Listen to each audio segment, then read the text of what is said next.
ദിവസമാണിത്. അദ്ദേഹത്തിന്റെ ധന്യമായ ജീവിതത്തെയും സാഹിത്യ സേവനങ്ങളെയും മാനിച്ചുകൊണ്ട് സാഹിത്യ അക്കാദമിയും കൂട്ടത്തുവർത്തി ജന്മശതാബ്ദി ആഘോഷ കമ്മിറ്റിയും SD കോളേജ് മലയാള വിഭാഗവും സംയുക്തമായി സംഘടിപ്പിക്കുന്ന ഏകദിന സിംപോസിയത്തിന് മുട്ടത്തുവർത്തിയുടെ മാതൃകലാലയമായ SD കോളേജ് വേദിയാകുന്നു. നിറഞ്ഞു നിൽക്കുന്ന ഈ എഴുത്തുകാരന്റെ സർഗാത്മക ജീവിതത്തെ ക്രിയാത്മകമായി അവലോകനം ചെയ്യുന്ന ഈ സാഹിത്യ സെമിനാറിലേക്ക് ഏവരെയും സ്വാഗതം ചെയ്യുന്നു.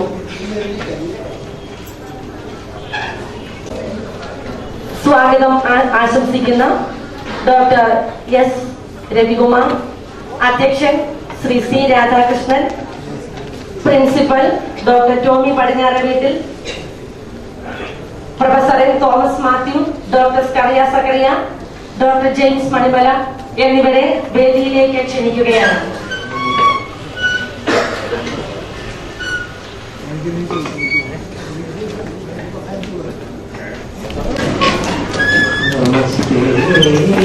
വിദ്യാദായിനി നമസ്തേ ഗുണദായിനി നമസ്തേ സദാദേവി നമസ്തേ നമോ ലോകമാനേ മദാവാനേ ഏതുമെങ്ങും നിൻ പ്രകാശം മോദമോടെ സ്വീകരിക്കും ആശ്രിതങ്ങൾ നിന്ദാശ്രിതങ്ങൾ നിന്ദാശ്രിതങ്ങൾ നിന്ദാശ്രിതങ്ങൾ.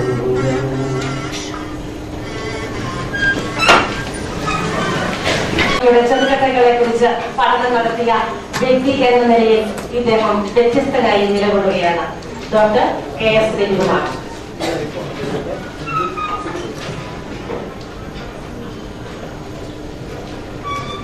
എല്ലാവർക്കും നമസ്കാരം.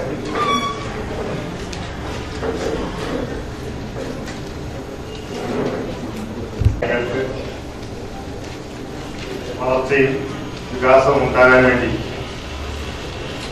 കേന്ദ്ര സർക്കാർ സ്ഥാപിച്ച സ്വയംഭരണ സ്ഥാപനമാണ് സാഹിത്യ അക്കാദമി. 1954 ആരംഭിച്ച സാഹിത്യ അക്കാദമിയെ നമ്മൾ മലയാളികൾ കേന്ദ്ര സാഹിത്യ അക്കാദമി എന്ന് വിളിക്കും. കാരണം അക്കൂട്ടത്തിൽ പ്രധാനപ്പെട്ട ഒന്നാണ് പ്രമുഖരായ എഴുത്തുകാരുടെ ശതാബ്ദി ആഘോഷങ്ങളോടനുബന്ധിച്ച് നടത്താറുള്ള ദേശീയ സെമിനാറുകൾ. സാധാരണഗതിയിൽ നാം കാണുന്നത് പോലെ ഉള്ള വർണ്ണാഭമായ ആഘോഷങ്ങൾ എന്നുള്ളതല്ല ഇത്തരം ശതാബ്ദി സെമിനാറുകളുടെ ലക്ഷ്യം. മറിച്ച് ആ എഴുത്തുകാരന്റെ സംഭാവനകൾ, അദ്ദേഹം ഏത് മേഖലയിലാണോ പ്രവർത്തിച്ചത്, ഏത് വിഭാഗത്തിലാണോ അദ്ദേഹത്തിന്റെ സംഭാവനകൾ ഉണ്ടായത്, അതിനോട് ബന്ധപ്പെടുത്തിക്കൊണ്ട് അവരുടെ സംഭാവനകളെ വിലയിരുത്താനും വിശകലനം ചെയ്യാനും വിമർശനാത്മകമായി സമീപിക്കാനുമുള്ള ഒരു സന്ദർഭം എന്നുള്ള നിലയിലാണ് ഇത്തരം ശതാബ്ദി സെമിനാറുകളെ കാണുന്നത്. ഇവിടെ ഇപ്പോൾ മലയാള സാഹിത്യത്തിന് വളരെ വ്യത്യസ്തമായ ഒരു വഴിയുടെ നായകനായ മുട്ടത്തുവർത്തിയുടെ ശതാബ്ദി ആഘോഷങ്ങൾ ചങ്ങനാശ്ശേരിയിൽ നടക്കുമ്പോൾ അതിനോട് കൈകോർത്തുകൊണ്ട് സാഹിത്യ അക്കാദമി തങ്ങളുടേതായ രീതിയിൽ ഒരു സെമിനാർ സംഘടിപ്പിച്ചിരിക്കുകയാണ്. എല്ലാവർക്കും അറിയാവുന്നതുപോലെ മുട്ടത്തുവർത്തി മലയാളത്തിലെ ജനപ്രിയ സാഹിത്യത്തിന്റെ ഏറ്റവും പ്രധാനപ്പെട്ട പ്രതിനിധിയാണ്. ഒരു പക്ഷെ അതിന്റെ ഒരു ഗോത്രബിംബം എന്ന് പറയാവുന്ന എഴുത്തുകാരനാണ് മുട്ടത്തുവർത്തി. 20ാം നൂറ്റാണ്ടിന്റെ രണ്ടാം പകുതിയാകുമ്പോഴേക്കും സ്വാതന്ത്ര്യാനന്തര ഘട്ടത്തിൽ നമ്മുടെ സാംസ്കാരിക രംഗത്തുണ്ടായ മാറ്റം സംസ്കാര വ്യവസായം എന്ന പരികല്പന കൊണ്ട് ഉദ്ദേശിക്കുന്ന തരത്തിലുള്ള സാഹിത്യകലാ മേഖലകളെ വളർത്തിയ ഒരു കാലമാണ്. സാധാരണഗതിയിൽ സാഹിത്യത്തെക്കുറിച്ച് നാം വെച്ച് പുലർത്തിയിരുന്ന സങ്കല്പങ്ങളിൽ നിന്ന് വ്യത്യസ്തമായി വിനോദ വ്യവസായവുമായിട്ട് ബന്ധപ്പെട്ട ഒന്നായി കാണുന്ന ഒരു സമീപനം ഈ സംസ്കാര വ്യവസായത്തെ കുറിച്ചുള്ള കാഴ്ചപ്പാടിൽ ഇറങ്ങിയിട്ടുണ്ട്. അതുകൊണ്ട് സാധാരണക്കാരായ ആളുകൾക്ക്, ഗ്രാമീണരായ ആളുകൾക്ക് വായിച്ചു രസിക്കാനുള്ള സാഹിത്യകൃതികൾ എന്ന നിലയിലാണ് ഈ ഇനത്തിൽപ്പെട്ട കൃതികളെ സാമാന്യന് വിലയിരുത്തിപ്പോരുന്നത്. മുട്ടത്തുവർക്കി ആ നിലയിലുള്ള ധാരാളം കൃതികൾ, 100-ലേറെ നോവലുകൾ ആ ഇനത്തിൽ പ്രസിദ്ധീകരിച്ചിട്ടുണ്ട്. പക്ഷേ മുട്ടത്തുവർക്കിയുടെ സംഭാവനകൾ അതിന്റെ തുടക്കം മുതൽ പരിശോധിക്കുകയാണെങ്കിൽ ഒരു സവിശേഷ ഘട്ടത്തിൽ അദ്ദേഹത്തിന്റെ രചനകൾ പലതിനും ജനപ്രിയ സാഹിത്യത്തിന്റെ പരിധിയിലേക്ക് പോയി എന്നുള്ളത് ഒഴിച്ചാൽ മലയാള സാഹിത്യത്തിന്റെ 20-ാം നൂറ്റാണ്ടിലെ മലയാള ഗദ്യ കഥാ സാഹിത്യത്തിന്റെ ആഖ്യായിക സാഹിത്യത്തിന്റെ മേഖലയിൽ തനതായ ഒരു സംഭാവന അദ്ദേഹം മറ്റൊരു വഴിക്കും നടത്തിയിട്ടുണ്ട് എന്നാണ് എനിക്ക് തോന്നുന്നത്. 1940-കളിലാണ് മുട്ടത്തുവർക്കി സാഹിത്യരചനാ രംഗത്ത് സജീവമാണ്. ആദ്യഘട്ടത്തിൽ അദ്ദേഹത്തിന്റെ ഒരു കവിതാ സമാഹാരമാണ് പ്രസിദ്ധീകരിച്ചത്. ആ കവിതാ സമാഹാരം പൊതുവെ ചങ്ങമ്പുഴശ്ശേരിയിൽ എഴുതപ്പെട്ടിട്ടുള്ള ആത്മാലാപം പ്രധാനമായ ഭാവഗീതങ്ങളുടെ സമാഹാരമാണ്. എന്നാൽ വളരെ വേഗം തന്നെ അദ്ദേഹം ചെറുകഥയുടെ മേഖലയിലേക്ക് പുരോഗമിച്ചു. അതിനുണ്ടായ കാരണം എന്ന് പറയുന്നത് അന്ന് കോട്ടയത്ത് MP ബോർഡിന്റെ നേതൃത്വത്തിൽ നടന്നിരുന്ന സാഹിതി സഖ്യവുമായിട്ടുള്ള ബന്ധമാണ്. MP ബോർഡ് കോട്ടയത്ത് ട്യൂട്ടോറിയൽ കോളേജ് നടത്തിയിരുന്ന കാലത്ത് അവിടുത്തെ അധ്യാപകരായിട്ട് പുത്തൻകാവ് മാസന്തരനെ പോലെ SK നായരെ പോലെയൊക്കെയുള്ള ആളുകൾ മലയാള അധ്യാപകരായിട്ടുണ്ടായിരുന്നു. വാസ്തവത്തിൽ ആ ട്യൂട്ടോറിയൽ കോളേജിലെ വൈകുന്നേരങ്ങളിലെ അനൗപചാരിക സാഹിത്യ ചർച്ചകളാണ്, ആ ചർച്ചയ്ക്ക് വേണ്ടി കൂടിയ ആളുകളുടെ പരസ്പര കൂട്ടായ്മയാണ് സാഹിതി സഖ്യമായിട്ട് വികസിക്കുന്നത്. അതിന്റെ തന്നെ ഒരു പിൽക്കാല വികാസത്തിന്റെ സംഘടനാ രൂപമാണ് സാഹിത്യ പ്രവർത്തക സഹകരണ സംഘം. ആ അന്തരീക്ഷത്തിൽ പ്രവർത്തിച്ചിരുന്ന, ആ അന്തരീക്ഷത്തിൽ ആദ്യം അധ്യാപകനായിട്ടും പിന്നീട് പത്രപ്രവർത്തകനായിട്ടും ജോലി ചെയ്തിരുന്ന മുട്ടത്തുവർക്കി അന്ന് ക്രമേണ വളരെ സജീവമായി കൊണ്ടിരുന്ന മലയാളത്തിലെ ചെറുകഥാ സാഹിത്യത്തിലേക്ക് ചുവടുവയ്ക്കുകയാണ്. കാരണം അദ്ദേഹത്തോടൊപ്പം അല്ലെങ്കിൽ അദ്ദേഹത്തെക്കാൾ കുറച്ച് സീനിയറായിട്ടുള്ള കാരൂർ നീലകണ്ഠപിള്ളയെ പോലുള്ള കഥാകൃത്തുക്കൾ അവിടെ ഉണ്ടായിരുന്നു. അതുപോലെ MP ബോർഡാണെങ്കിൽ ഗദ്യ കഥാസാഹിത്യത്തെ, നോവലിനെയും ചെറുകഥയെയും സവിശേഷം പരിപോഷിപ്പിക്കുന്നതിൽ ദത്തശ്രദ്ധനായിരുന്ന നിരൂപകൻ, ആ ഒരു സാഹിത്യ അന്തരീക്ഷത്തിന്റെ പരിപോഷകനുമാണ്. ആ അന്തരീക്ഷത്തിലാണ് മുട്ടത്തുവർക്കി ചെറുകഥാ സാഹിത്യത്തിലേക്ക് കടന്നത്. അദ്ദേഹത്തിന്റെ ആദ്യത്തെ ചെറുകഥാ സമാഹാരം ഇരുളും വെളിച്ചവും എന്ന സമാഹാരം അവതരിപ്പിച്ചുകൊണ്ട് അതിന് അവതാരിക എഴുതിയത് അക്കാലത്തെ ഏറ്റവും പ്രമുഖനായ, എപ്പോഴും വഴികാട്ടി എന്ന് പറയാവുന്ന, കാലഘട്ടത്തിന്റെ വഴികാട്ടി എന്ന് പറയാവുന്ന, ഇന്ന് തിരിഞ്ഞു നോക്കുമ്പോൾ 20-ാം നൂറ്റാണ്ടിലെ മലയാള സാഹിത്യത്തെ ഏറ്റവും ഉജ്ജ്വലമായിട്ട് വളർത്തിയെടുത്ത, അതിന് ദിശാനിർദ്ദേശം നൽകിയ ആചാര്യനായ കേസരി ബാലകൃഷ്ണന്റെ 8 കഥകളുടെ ആ സമാഹാരത്തിൽ, ഞാൻ ഇക്കാര്യം കുറച്ച് വിശദമായിട്ട് പറയുന്നത് മുട്ടത്തുവർക്കിയുടെ ചെറുകഥകളെ കുറിച്ച് ചില അന്വേഷണം നടത്താനിടയായതുകൊണ്ടാണ്. അതിലെ കഥകളെ വിലയിരുത്തിക്കൊണ്ട് സമകാലിക ഇന്ത്യൻ സാഹിത്യത്തിലെ മികച്ച ചെറുകഥകളിൽ പെടുന്നു മുട്ടത്തുവർക്കിയുടെ ചെറുകഥകളെന്ന് കേസരി ബാലകൃഷ്ണനുള്ള അവതാരികയിൽ എഴുതിയിട്ടുണ്ട്. കേസരിയുടെ പ്രബന്ധങ്ങൾ അത് ഉൾപ്പെടുത്തി പ്രസിദ്ധീകരിച്ചിട്ടുണ്ട്. അതിൽ തന്നെ ഹീനജന്മം എന്നൊരു ചെറുകഥയാണ്, ഒരു നായയുടെ കഥ. അതിന് ഏതാനും വർഷം മുമ്പ് തലയിൽ എഴുതിയ വെള്ളപ്പൊക്കത്തിൽ എന്ന നായയുടെ കഥ പോലെ തന്നെ മലയാളത്തിലെ ചെറുകഥകളുടെ കൂട്ടത്തിൽ സവിശേഷം പ്രാധാന്യമുള്ള ഒരു രചനയാണ്. അതിന്റെ വിശദാംശങ്ങളിലേക്ക് ഞാൻ നടക്കുന്നില്ല. ഈ അടുത്ത കാലത്ത് ഗ്രന്ഥാരൂപം പ്രസിദ്ധപ്പെടുത്തിയ മുട്ടത്തുവർക്കി പതിപ്പിൽ ആ കഥയെക്കുറിച്ച് ഒരു പ്രത്യേക പഠനം തന്നെ ഞാൻ ചെയ്തിട്ടുണ്ട്. എന്ന് മാത്രമല്ല, അദ്ദേഹത്തിന്റെ ആദ്യകാലത്തെ നോവലുകളിലൊന്നായ ഇണപ്രാവുകൾ അന്നത്തെ 53-ലാണ് അത് പ്രസിദ്ധീകരിക്കുന്നത്. ആ കാലഘട്ടത്തിലെ മലയാളത്തിൽ ഇറങ്ങിയ ഏറ്റവും മികച്ച നോവലുകളിലൊന്നായിട്ടാണ് മലയാളത്തിൽപ്പെടുന്നത്. 50-കളുടെ അവസാനം കുറ്റിപ്പുഴ കൃഷ്ണപിള്ള മലയാള നോവലിനെ കുറിച്ച് എഴുതിയ ഒരു പ്രബന്ധത്തിൽ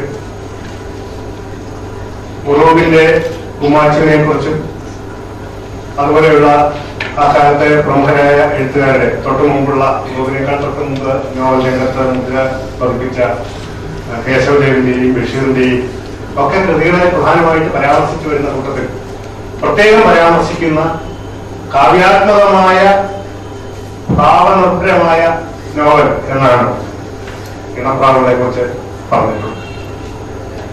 അങ്ങനെ ആ ഒരു ഘട്ടം വരെ വളരെ സവിശേഷമായ നിലയിൽ മുഖ്യധാര സാഹിത്യത്തിലെ പ്രധാനപ്പെട്ട എഴുത്തുകാരോടൊപ്പം നിന്ന് വന്ന ഒരാളാണ് മുട്ടത്തോഴി. മുട്ടത്തോഴിയുടെ രചനകൾക്കുള്ള സവിശേഷമായ വായനാ സൗകര്യങ്ങളുണ്ടും അതിലെ അന്തരീക്ഷ രചനയുടെ അഭിഗമ്യത കൊണ്ടും എല്ലാവർക്കും പെട്ടെന്ന് വായിക്കുമ്പോൾ അതുമായിട്ട് ഇണങ്ങിച്ചേരാൻ കഴിയുന്ന ആ സവിശേഷ ഗുണത്തെയാണ് അഭിഗമ്യത എന്നുള്ളത് ഉദ്ദേശിക്കുന്നത്. ഈ സവിശേഷതകൾ കൊണ്ടൊക്കെ അത് പെട്ടെന്ന് തന്നെ വായനക്കാർക്ക് പ്രിയങ്കരമായി തീർന്നു. പിന്നെ അതിസാധാരണരായ മനുഷ്യർ, നമ്മുടെ ചുറ്റുപാടുള്ള അതിസാധാരണക്കാരായ മനുഷ്യരുടെ ഹൃദയവികാരങ്ങൾ പ്രധാനമായിട്ടും അവരുടെ നൊമ്പരങ്ങളും വേദനകളും സംഘർഷങ്ങളും ഒക്കെ അവതരിപ്പിച്ചുകൊണ്ട് എഴുതിയ നോവലുകൾ എന്നുള്ള നിലയിൽ അവ വളരെ പെട്ടെന്ന് വായനക്കാരുടെ പ്രീതി നേടി. ഈ സമ്പ്രദായത്തിലുള്ള നോവലുകൾ ധാരാളമായിട്ട് എഴുതാൻ അദ്ദേഹം പ്രേരിപ്പിക്കപ്പെടുകയും ആ നിലയിൽ അദ്ദേഹം നിരന്തരം എഴുതുകയും ചെയ്തു. അങ്ങനെയാണ് അദ്ദേഹം മലയാളത്തിലെ ജനപ്രിയ നോവൽ രചനയുടെ വഴിയിലേക്ക് മുന്നോട്ട് പോകുന്നത്. എന്ന് മാത്രമല്ല, ഈ 50കളുടെ അവസാനം 60കളാകുമ്പോഴേക്കും കേരളത്തിൽ നിലനിന്നിരുന്ന ഇടതുപക്ഷ സാംസ്കാരിക അന്തരീക്ഷത്തിന് വിമോചന സമരത്തിന്റെ കാലഘട്ടത്തോടുകൂടി വന്ന ഒരു ഇടിവ് 30കളിലും 40കളിലും 50കളിലും സജീവമായിരുന്ന പുരോഗമന സാഹിത്യ പ്രസ്ഥാനത്തിൽ വന്നിരുന്ന തളർച്ച, ഇതിന്റെയൊക്കെ പശ്ചാത്തലത്തിൽ അങ്ങനെയുള്ള സവിശേഷമായ പ്രത്യയശാസ്ത്രനിഷ്ഠമായ കാഴ്ചപ്പാടുകൾക്ക് പ്രസക്തി കുറഞ്ഞു വന്ന ലളിതവൽക്കരിക്കപ്പെട്ട ഒരു വായനാ സംസ്കാരം നമ്മുടെ നാട്ടിൽ വളർന്നു. ആ വായനാ സംസ്കാരത്തിന്റെ പരോക്ഷമായ പശ്ചാത്തലത്തിൽ നിന്നുകൊണ്ടാണ്, അല്ലെങ്കിൽ അതിന്റെ പിന്തുണയോടുകൂടിയാണ്, അതിൻ്റെതായ സാംസ്കാരിക സാഹചര്യത്തിലാണ് മുട്ടത്തോഴി തന്റെ ജനപ്രിയ നോവലുകൾ എഴുതാനിടയായത്. അതിനെ കൂടുതൽ ആളുകൾക്ക് താല്പര്യമുള്ളതാക്കി തീർത്ത മറ്റൊരു ഘടകം കൂടി അതേ സമയത്ത് മലയാള സാഹിത്യത്തിൽ പ്രവർത്തിക്കുന്നു. അത് 1960കളിൽ സജീവമായി തീർന്ന മലയാള കഥാ നോവൽ രംഗത്തെ ആധുനികതാ പ്രസ്ഥാനമാണ്, മോഡേണിസമാണ്. പൊതുവിൽ മോഡേണിസത്തെ സാഹിത്യ ചരിത്രത്തിന്റെ കാഴ്ചപ്പാടിൽ വിശകലനം ചെയ്യുമ്പോൾ, അതിന്റെ സ്വഭാവത്തെ വിശദീകരിക്കുമ്പോൾ അതിലൊരു പ്രതിരോധ സ്വഭാവം, ഒരു റെബല്യൻ, ഒരു പ്രതിഷേധ സ്വരം അതിലടങ്ങിയിട്ടുണ്ട്. സംസ്കാരത്തോട്, സമൂഹത്തിന്റെ കപട സദാചാരത്തോട്, നിലനിന്നുകൊണ്ടിരുന്ന വ്യവസ്ഥയോട്, പിതൃപ്രാമാണ്യ വ്യവസ്ഥയോട് ഒക്കെയുള്ള ഒരു പ്രതിഷേധത്തിന്റെ സ്വരം ആധുനികതാവാദ സാഹിത്യത്തിൽ ഇറങ്ങി. എന്ന് മാത്രമല്ല, പിൽക്കാലത്ത് അതിന് രാഷ്ട്രീയമായ മാനങ്ങൾ കൈവരികയും ചെയ്തു 70കളിൽ. പക്ഷെ 60കളിൽ അത് പ്രധാനമായിട്ടും സാംസ്കാരികമായിട്ട് നിലനിന്നിരുന്ന സമുദായത്തിന്റെ വ്യവസ്ഥാപിതത്വത്തോടുള്ള ഒരു വലിയ പ്രതിഷേധ സ്വരം എന്നുള്ള നിലയിലാണ് വരുന്നത്. കാക്കനാടിന്റെയും മറ്റും ആദ്യകാലത്തെ കഥകളും നോവലുകളും ഒക്കെ ആ ഒരു സ്വഭാവം പ്രകടിപ്പിച്ചതാണ്. അവരുടെ രചനകൾക്കുണ്ടായിരുന്ന മറ്റൊരു സ്വഭാവം, അത് സാധാരണ വായനക്കാർക്ക് വേണ്ടി എഴുതുന്നതല്ല എന്ന് അവർ ബോധപൂർവ്വം തീരുമാനിച്ചുകൊണ്ട് പരമാവധി ബാഹ്യതലത്തിലും ആന്തരിക തലത്തിലും സങ്കീർണതകൾ പ്രകടിപ്പിക്കുന്ന രചനകളായി. വായനക്കാരന് വളരെ പെട്ടെന്ന് അതിലേക്ക് ചെന്ന് പെടാൻ പ്രയാസമാണ്, അതിലേക്ക് ചെന്ന് ഇഴുകിച്ചേരുക പ്രയാസമാണ്. എന്ന് മാത്രമല്ല, മോഡേണിസത്തെ കുറിച്ച് ഇർവിൻഫോ നടത്തിയിട്ടുള്ള പഠനങ്ങളിൽ അദ്ദേഹം അതിന്റെ ഏതാനും ഫീച്ചേഴ്സ്, ഏതാനും സ്വഭാവങ്ങൾ വിശദീകരിക്കുന്ന കൂട്ടത്തിൽ പറയുന്നുണ്ട്. മോഡേണിസ്റ്റുകളായ എഴുത്തുകാർ സ്വയം വിചാരിക്കുന്നത് ഞങ്ങൾ സമൂഹത്തിലെ സാധാരണക്കാരിൽ നിന്ന് വളരെ ഉയർന്നു നിൽക്കുന്ന, ബൗദ്ധികമായി വളരെ ഉയർന്നു നിൽക്കുന്ന തലത്തിൽപ്പെട്ട ആളുകളാണ്. ഞങ്ങളുടെ സാഹിത്യം സാധാരണ വായനക്കാർക്ക് വേണ്ടിയുള്ളതല്ല. എഴുത്തുകാരനോളം തന്നെ സംസ്കാരമുള്ള, സാഹിത്യ സംസ്കാരമുള്ള, വ്യാഖ്യാനക്ഷമതയുള്ള മനസ്സോടുകൂടിയ വായനക്കാർക്ക് വേണ്ടിയാണ് ഞങ്ങൾ ഇത് എഴുതുന്നത് എന്നൊരു കാഴ്ചപ്പാട് അവർ വെച്ചിട്ടുണ്ട്. അതുകൊണ്ട് ആ കാലത്തെ സാഹിത്യം, ഈ കഥാസാഹിത്യത്തിൽ വന്ന പുതിയ പ്രവണതകൾ, പ്രത്യേകിച്ച് അതിന്റെ ഭാഷാരീതിയിലും മറ്റും സാഹിത്യ നിരൂപകർ പറയാനുള്ള തരത്തിലുള്ള ബാഹ്യഘടന, അതുപോലെ അതിന്റെ പലപ്പോഴും ഉള്ളടക്കത്തിലുള്ള സങ്കീർണതകൾ, അതിന്റെ ദർശനത്തിലും കാഴ്ചപ്പാടിലും അടങ്ങിയിരിക്കുന്ന ഒരു എല്ലാവരെയും വെല്ലുവിളിക്കുന്ന ഒരു സംഘർഷാത്മകമായ സ്വഭാവമുള്ള, സാമൂഹ്യ സ്ഥിതിയെ വെല്ലുവിളിക്കുന്ന സ്വഭാവമുള്ള അതിന്റെ അന്തർഘടന, ഇതൊക്കെ പെട്ടെന്ന് സാധാരണ വായനക്കാർക്ക് ഉൾക്കൊള്ളാൻ കഴിയാത്ത ഒരു സാഹചര്യമാണ്.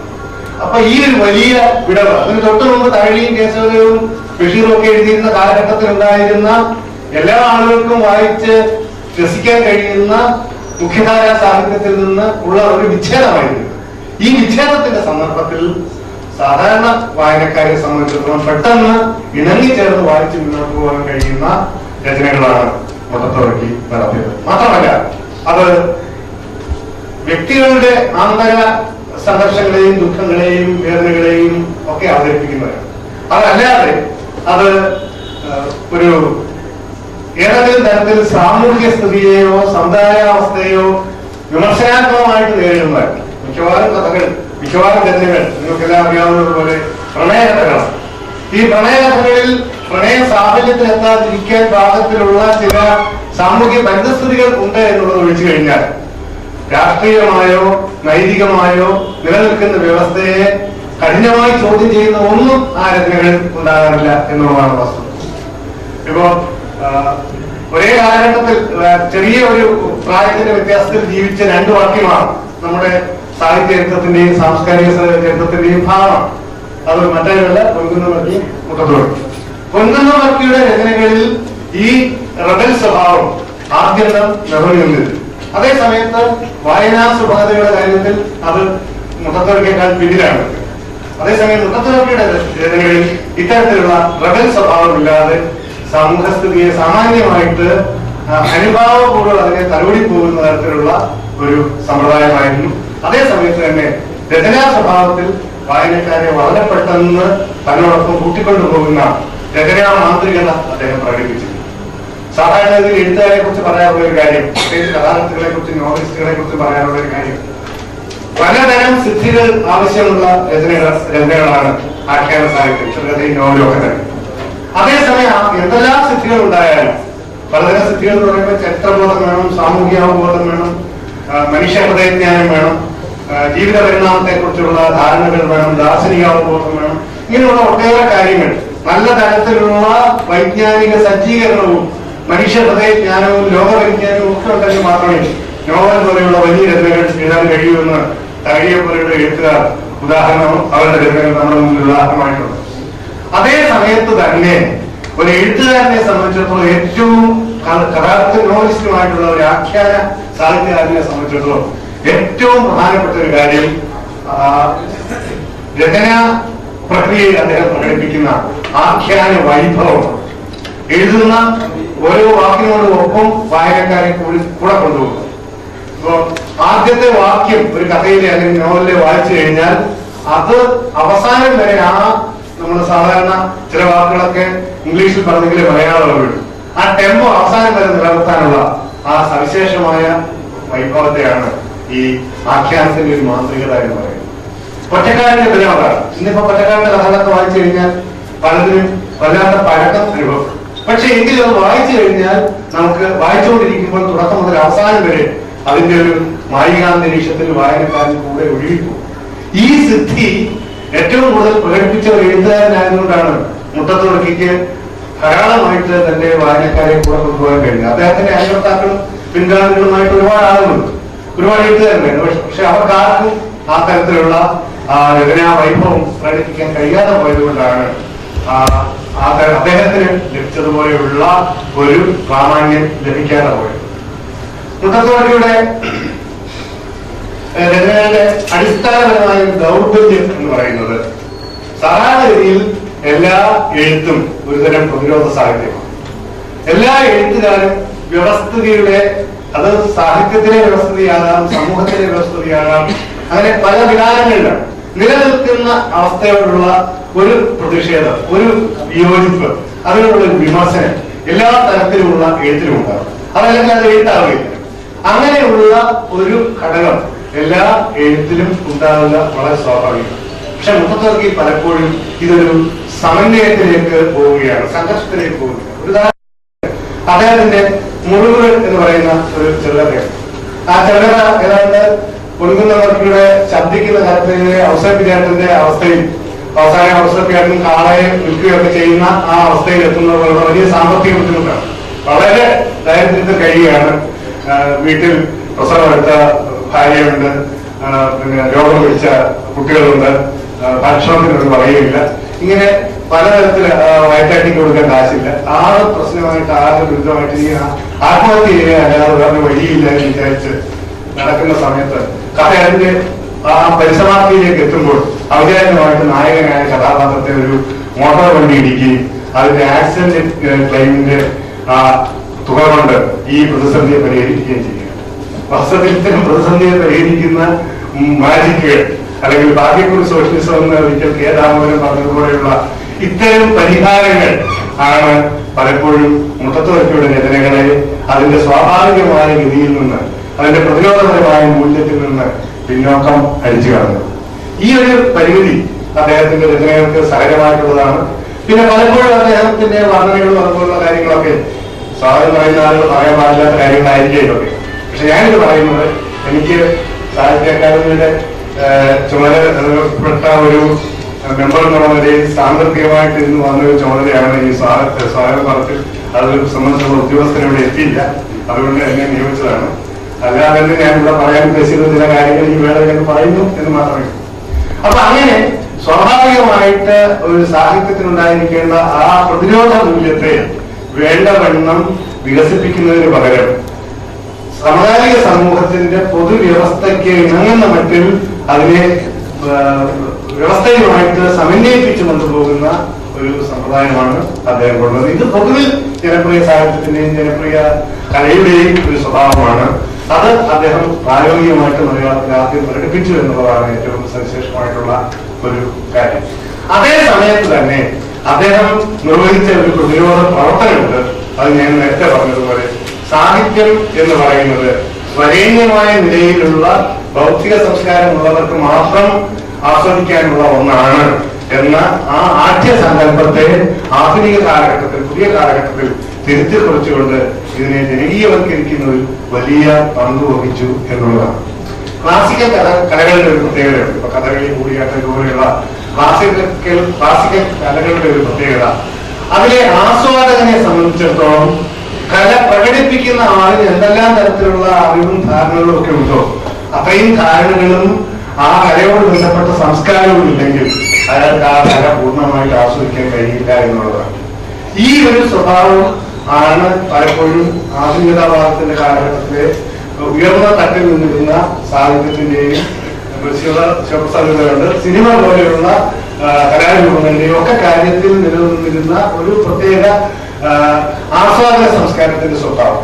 ഇതിനെ തകർക്കുന്നത് വഴി അല്ലെങ്കിൽ ഇതിനോട് പ്രതിപ്രവർത്തിക്കുന്നത് വഴി പ്രകടിപ്പിച്ച ഒരു പ്രതിരോധ മൂല്യമാണ് ആത്യന്തികമായി മുട്ടത്തുവർക്കിയുടെ സാഹിത്യ പ്രവർത്തനത്തിന്റെ ആത്യന്തികമായി അത് ഇറങ്ങി. എല്ലാ എഴുത്തുകാരിലും ഒരു പ്രതിരോധം ഞാൻ പറഞ്ഞു. പക്ഷെ മുട്ടത്തുവർക്കിയുടെ രചനയുടെ പ്രതിരോധ തലം ഇതാണ് എന്ന് ഞാൻ വിശ്വസിക്കുന്നു. എന്തായാലും മുട്ടത്തുവർക്കി എന്ന എഴുത്തുകാരന്റെ സിനിമകളിൽ ഇതുപോലെ ആഘോഷിക്കാനുള്ള ഒരു സാഹചര്യം ഉണ്ടായതിൽ മറ്റൊരു കാര്യം കൂടിയുണ്ട്. ഒരു 15, 20, 25 കൊല്ലം മുമ്പ് മുട്ടത്തുവർക്കിയെ കുറിച്ച് മലയാളികൾ വെച്ചു പുലർത്തുന്ന കാഴ്ചപ്പാടല്ല ഇന്ന് വെച്ചു പുലർത്തുന്നത്. ഒരു കാലത്ത് മുട്ടത്തുവർക്കി പ്രതിനിധാനം ചെയ്തിരുന്ന ജനപ്രിയ സാഹിത്യത്തെ വിളിച്ചിരുന്നത് പൈങ്കിളി സാഹിത്യമാണ്. എങ്ങനെയാണ് പൈങ്കിളി സാഹിത്യം പേര് പറയുന്നത്? എങ്ങനെയാണ്? മുട്ടത്തുവർക്കിയുടെ പാടാത്ത പൈങ്കിളി എന്ന നോവലിനെ അടിസ്ഥാനപ്പെടുത്തിയാണ് പൈങ്കിളി സാഹിത്യം എന്നുള്ളൊരു പേര് വന്നത്. അപ്പൊ അത്രമാത്രം അദ്ദേഹത്തിന്റെ രചനകൾ അതിന്റെ പ്രതിനിധാനം വഹിക്കുന്നു. പക്ഷെ നമ്മുടെ സാഹിത്യ നിരൂപണത്തിലും പൊതുവിൽ ലിറ്റററി തിയറിയിലും സംസ്കാര വിമർശനത്തിലും എല്ലാം വന്ന വലിയ മാറ്റം കഴിഞ്ഞ 10-20 വർഷത്തിനിടയിലുണ്ടായ മാറ്റം, പ്രത്യേകിച്ച് കേരളത്തിൽ അക്കാര്യത്തിൽ കവിയ സക്രിയസാറിന്റെയും ഒക്കെ പ്രവർത്തനങ്ങൾ വളരെ പ്രധാനപ്പെട്ടതാണ്. ആ ഒരു മാറ്റത്തിന്റെ പശ്ചാത്തലത്തിലാണ് ജനപ്രിയ രചനകളിൽ ജനപ്രിയ കലാരൂപങ്ങളും ഒക്കെ തന്നെ പഠന വിധേയമാക്കേണ്ടതാണെന്നും അതിനും അതിൻ്റെതായ ഒരു സൗന്ദര്യശാസ്ത്രം ഉണ്ടെന്നും ഒക്കെയുള്ള തിരിച്ചറിവുകൾ ഉണ്ടായത്. ഈ തിരിച്ചറിവുകളുടേതായ ഒരു അന്തരീക്ഷം വളരെ സജീവമായി വരുന്ന ഒരു കാലഘട്ടമായതുകൊണ്ടുകൂടിയാണ് തീർച്ചയായിട്ടും മുട്ടത്തുവർക്കിയെ പോലെയുള്ള ഒരു എഴുത്തുകാരന്റെ സംഭാവനകളെ ഇതുപോലെ അക്കാദമികമായ തലത്തിൽ ഉള്ള ഒരു വിലയിരുത്തലിനും വ്യാഖ്യാനത്തിനും ഒക്കെ വിധേയമാക്കപ്പെടുന്നതും എന്ന് എനിക്ക് തോന്നുന്നു. എന്തായാലും ഈ സന്ദർഭത്തിൽ വളരെ സന്തോഷപൂർവ്വമാണ് സാഹിത്യ അക്കാദമി ഇത്തരത്തിലൊരു സെമിനാർ ഇവിടെ സംഘടിപ്പിക്കുന്നത്. ഇതിനുവേണ്ട എല്ലാ സഹായങ്ങളും ചെയ്തു തന്നത് മുട്ടത്തുവർക്കി ജന്മശതാബ്ദി ആഘോഷ കമ്മിറ്റിയും SP കോളേജ് മലയാള വിഭാഗവുമാണ്. SP കോളേജ് മലയാള വിഭാഗത്തിൽ വെച്ച് ഇത്തരം കാര്യങ്ങളൊക്കെ നടത്തുന്നതിൽ വളരെയധികം താല്പര്യവും ജാഗ്രതയുമുള്ള ഒരു അക്കാദമിക സമൂഹമാണ് ഇവിടെ ഉള്ളത്. ഈ ഇവിടെ വെച്ച് തന്നെ ഇത് നടത്താൻ അവർ വളരെ താല്പര്യമെടുക്കുകയും അവർ കൂടി പങ്കാളിത്തം വഹിക്കുന്ന മുട്ടത്തുവർക്കി ജന്മശതാബ്ദി ആഘോഷ കമ്മിറ്റി അതിനുള്ള ഔപചാരികമായ സാഹചര്യം ഞങ്ങൾക്ക് ഒരുക്കി തരികയും ചെയ്തു. അതിലേക്ക് ഉള്ള ആ സാഹചര്യം ഉണ്ടാക്കിയ ഈ സ്ഥാപനത്തെയും ഇതിന്റെ പ്രിൻസിപ്പലിനെയും മലയാള വിഭാഗം അധ്യക്ഷനെയും മലയാള വിഭാഗത്തിലെ എല്ലാ അധ്യാപകരെയും വിദ്യാർത്ഥികളെയും അതുപോലെ മുട്ടത്തുവർക്കി ജന്മശതാബ്ദി ആഘോഷ കമ്മിറ്റിയുടെ ധന്യ ഉൾപ്പെടെയുള്ള ഭാരവാഹികളിലൂടെ ഉണ്ട്. അവരെ എല്ലാവരെയും ഞാൻ അഭിവാദ്യം ചെയ്യുന്നു. ഇനി ഞാൻ എന്റെ കർത്തവ്യത്തിലേക്ക് കടക്കാം. ഇതിനിടയ്ക്ക് ഒരു കാര്യം കൂടി പറഞ്ഞു. മുട്ടത്തുവർക്കിക്ക് സംഖ്യാശാസ്ത്രത്തിൽ വലിയ വിശ്വാസമായിരുന്നു. അപ്പൊ മുട്ടത്തുവർക്കിയുടെ ജന്മദിനവും ചരമദിനവും 28-ാം തീയതിയാണ്. ഒരു 2 പതിറ്റാണ്ടിന് മുമ്പ് 100 വർഷം 100 കഥ എന്നൊരു പുസ്തകം തയ്യാറാക്കാനുള്ള ചുമതല എനിക്കുണ്ടായി. DC ഗ്രഹയുടെ നേതൃത്വത്തിൽ ഉള്ള ഒരു പ്രസാദന സംരംഭത്തിന്റെ ഭാഗമായിട്ടാണ് നടന്നത്. അപ്പൊ ഈ മലയാളത്തിലെ ആദ്യത്തെ ചെറുകഥയായ വാസനാവിരുത് മുതൽ അന്ന് വളരെ യുവാവായിരുന്നു P. സുരേന്ദ്രന്റെ ചെറുകഥ വരെ ഉള്ള 100 കഥകളായിരുന്നു അതിൽ ഉൾപ്പെടുത്തിയത്. അപ്പൊ ഓരോ എഴുത്തുകാരന്റെയും ഏതാണ്ട് അവരെ സാഹിത്യ എഴുത്തത്തിൽ അവരുടെ രചനകൾ ഏത് കാലഘട്ടത്തെ പ്രതിനിധാനം ചെയ്യുന്നു എന്നുള്ള ഒരു ഗണനാക്രമം അനുസരിച്ചാണ് ഓരോ എഴുത്തുകാരന്റെയും സ്ഥാനം നിശ്ചയിച്ചത്. ഈ ഇതിനെക്കുറിച്ചൊന്നും ഒരു ധാരണയുമില്ലാതെ, അതായത് അദ്ദേഹത്തിന്റെ സംഖ്യാശാസ്ത്രപരമായ താല്പര്യത്തെക്കുറിച്ച് ഒരു ധാരണയുമില്ലാതെ, അതേസമയത്ത് സാഹിത്യപരമായ ഓരോ കഥാകൃത്തിന്റെയും ക്രമം കൃത്യമായി പാലിച്ചുകൊണ്ട് ആ കഥകൾ ക്രമീകരിച്ചപ്പോൾ 28-ാം സ്ഥാനത്താണ് മുട്ടത്തുവർക്കിയുടെ ചെറുകഥ. അത് നേരത്തെ പറഞ്ഞ ഹീനജന്മം എന്ന ചെറുകഥയാണ്. അപ്പൊ അത് കണ്ടപ്പോൾ DC സാർ എന്നോട് പറഞ്ഞു, ഇത് വളരെ അത്ഭുതമായിരിക്കുന്നല്ലോ. അദ്ദേഹം വളരെ വ്യക്തിപരമായിട്ട് അടുപ്പമുണ്ടായിരുന്ന ആളായിരുന്നു മുട്ടത്തുവർക്കിയുടെ. ഇത് വളരെ അത്ഭുതകരമായിരിക്കുന്നല്ലോ. മുട്ടത്തുവർക്കി സംഖ്യാശാസ്ത്രത്തിൽ വലിയ വിശ്വാസമുള്ള ആളാണ്. അദ്ദേഹത്തിന് 28 അദ്ദേഹത്തിന്റെ ജന്മദിനമാണ്. മരണം കഴിഞ്ഞതിന് ശേഷമാണ് ഈ സംഭവം. അപ്പോ അദ്ദേഹത്തിന് ചരമദിനവും അവിചാരിതമായിട്ട് അങ്ങനെ തന്നെ വന്നിരിക്കുന്നു. ഇതാ ഇപ്പോൾ ഒരു അത്ഭുതം പോലെ അദ്ദേഹത്തിന്റെ ചെറുകഥ ഹീനജന്മം ഈ സമാഹാരത്തിൽ 28-ാം സ്ഥാനത്ത്. അങ്ങനെയുള്ള ഒരു യാദൃച്ഛിക ബന്ധം അദ്ദേഹവുമായിട്ട് എനിക്ക് പങ്കുവച്ചതായിട്ട് തോന്നുന്നു. എന്തായാലും ഈ വേദി മുട്ടത്തുവർക്കി ജന്മശതാബ്ദി ആഘോഷങ്ങളുടെ ഭാഗമായി നടക്കുന്ന ഈ ഏകദിന സിമ്പോസിയത്തിലേക്ക് എല്ലാവരെയും സ്വാഗതം ചെയ്യുകയാണ്. ഇവിടെ ഇപ്പോൾ നടക്കാൻ പോകുന്നത് ഉദ്ഘാടന സമ്മേളനമാണ്. ഈ ഉദ്ഘാടന സമ്മേളനത്തിൽ അധ്യക്ഷനായി ഇരിക്കുന്നത് സാഹിത്യ അക്കാദമിയുടെ മലയാളം ഉപദേശക സമിതിയുടെ കൺവീനറായ P. രാധാകൃഷ്ണനാണ്. മലയാളത്തിലെ ഏറ്റവും പ്രശസ്തരായ നോവലിസ്റ്റുകളിൽ ഒരാൾ, മലയാളത്തിന്റെ പൊതുവായ വികാസത്തിന് വേണ്ടി നിരന്തരം പ്രവർത്തിക്കുന്ന ആളാണ്. അദ്ദേഹത്തിന്റെ സൗമനസ്യപൂർണമായ നേതൃത്വമാണ് ഈ പ്രവർത്തനങ്ങൾ നടത്തുന്നതിന് വഴി കാണിക്കുന്നത്. അദ്ദേഹത്തെ ഈ സമ്മേളനത്തിന്റെ അധ്യക്ഷൻ എന്ന നിലയിൽ ഞാൻ ഈ വേദിയിലേക്ക് സന്തോഷപൂർവ്വം ഇവിടെ ആശംസാ പ്രസംഗം നടത്തുന്നത് നമ്മുടെ കോളേജിന്റെ ബഹുമാനപ്പെട്ട പ്രിൻസിപ്പൽ ഡോക്ടർ ടോമി പടിഞ്ഞാറേക്കാണ്. ഞാൻ നേരത്തെ സൂചിപ്പിച്ചതുപോലെ അദ്ദേഹത്തിന്റെയും അദ്ദേഹത്തിന്റെ സഹപ്രവർത്തകരുടെയും എല്ലാ നിലയിലുമുള്ള പിന്തുണ ഈ പരിപാടികൾ നടത്തുന്നതിനെ ലഭിച്ചിട്ടുണ്ട്. അദ്ദേഹത്തിന്റെ ഈ സമ്മേളനത്തിന് കടപ്പെട്ടിരിക്കുന്നു. അദ്ദേഹത്തെ ഞാൻ സ്നേഹാദരപൂർവ്വം സ്വാഗതം ചെയ്യുന്നു. ഇവിടെ ഉദ്ഘാടന പ്രസംഗം നിർവഹിക്കുന്നത് മലയാളത്തിലെ പരമുതിർന്ന സാഹിത്യരൂപയായ തോമസ് മാത്യു സാറാണ്. നമ്മുടെ സാഹിത്യ മണ്ഡലത്തിലെ വളരെ സന്തുലിതമായ ശബ്ദത്തിന്റെ ഉടമയാണ്. വളരെ പരിനിഷ്ഠിതമായ സാഹിത്യ പരിജ്ഞാനത്തിന്റെയും വിപുലമായ സാഹിത്യ സജ്ജീകരണങ്ങളുടെയും അടിസ്ഥാനത്തിൽ മാത്രം എഴുതുന്ന ഒരു വ്യക്തിയാണ് അദ്ദേഹത്തിന്റെ സാന്നിധ്യം തീർച്ചയായും ബലപ്പെട്ടതാണ്. ഈ സമ്മേളനം ഉദ്ഘാടനം ചെയ്യാൻ സ്വാഗതം ചെയ്തു. ഇവിടെ മുഖ്യ പ്രഭാഷണം നടത്തുന്നത് സ്കറിയ സക്കറിയ സാറാണ്. ശങ്കരാചാര്യ സർവകലാശാലയിൽ എന്റെ മുൻഗാമിയായിരുന്ന അദ്ദേഹത്തിന്റെ വഴികാട്ടലുകൾ അവിടെയും പൊതു രംഗങ്ങളിലും ഒക്കെ തന്നെ വളരെ വിലപ്പെട്ട വെളിച്ചങ്ങളായി തീർന്നിട്ടുണ്ട്. മാത്രമല്ല അവിടെ സംസ്കാര പഠനത്തിൻ്റെതായ ഒരു പ്രത്യേക സ്കൂൾ തന്നെ അദ്ദേഹത്തിന്റെ നേതൃത്വത്തിൽ പ്രവർത്തിച്ചിരുന്നു. അദ്ദേഹത്തിന്റെ ശിഷ്യന്മാരും അദ്ദേഹത്തിൽ നിന്ന് വെളിച്ചം കിട്ടിയ ആളുകളുമാണ് വാസ്തവത്തിൽ കേരളത്തിൽ സംസ്കാര പഠന രംഗത്ത് കാര്യമായ ചില സംഭാവനകൾ ചെയ്തിട്ടുള്ളത്. മുട്ടത്തുവർക്കിയെ നേരത്തെ ഞാൻ സൂചിപ്പിച്ചതുപോലെ പുതിയ വെളിച്ചത്തിൽ വിലയിരുത്തുന്നതിന് അദ്ദേഹത്തിന്റെ പ്രവർത്തനങ്ങൾ പ്രത്യക്ഷമായും പരോക്ഷമായിട്ടും മലയാള സാംസ്കാരിക രംഗത്ത് പ്രയോജനപ്പെട്ടിട്ടുണ്ട്. ഇവിടെ മുഖ്യ പ്രഭാഷണം അദ്ദേഹമാണ് നിർവഹിക്കുന്നത്. ഈ കാര്യത്തിന് ഇതിനേക്കാൾ അർഹനായ മറ്റൊരാളില്ല.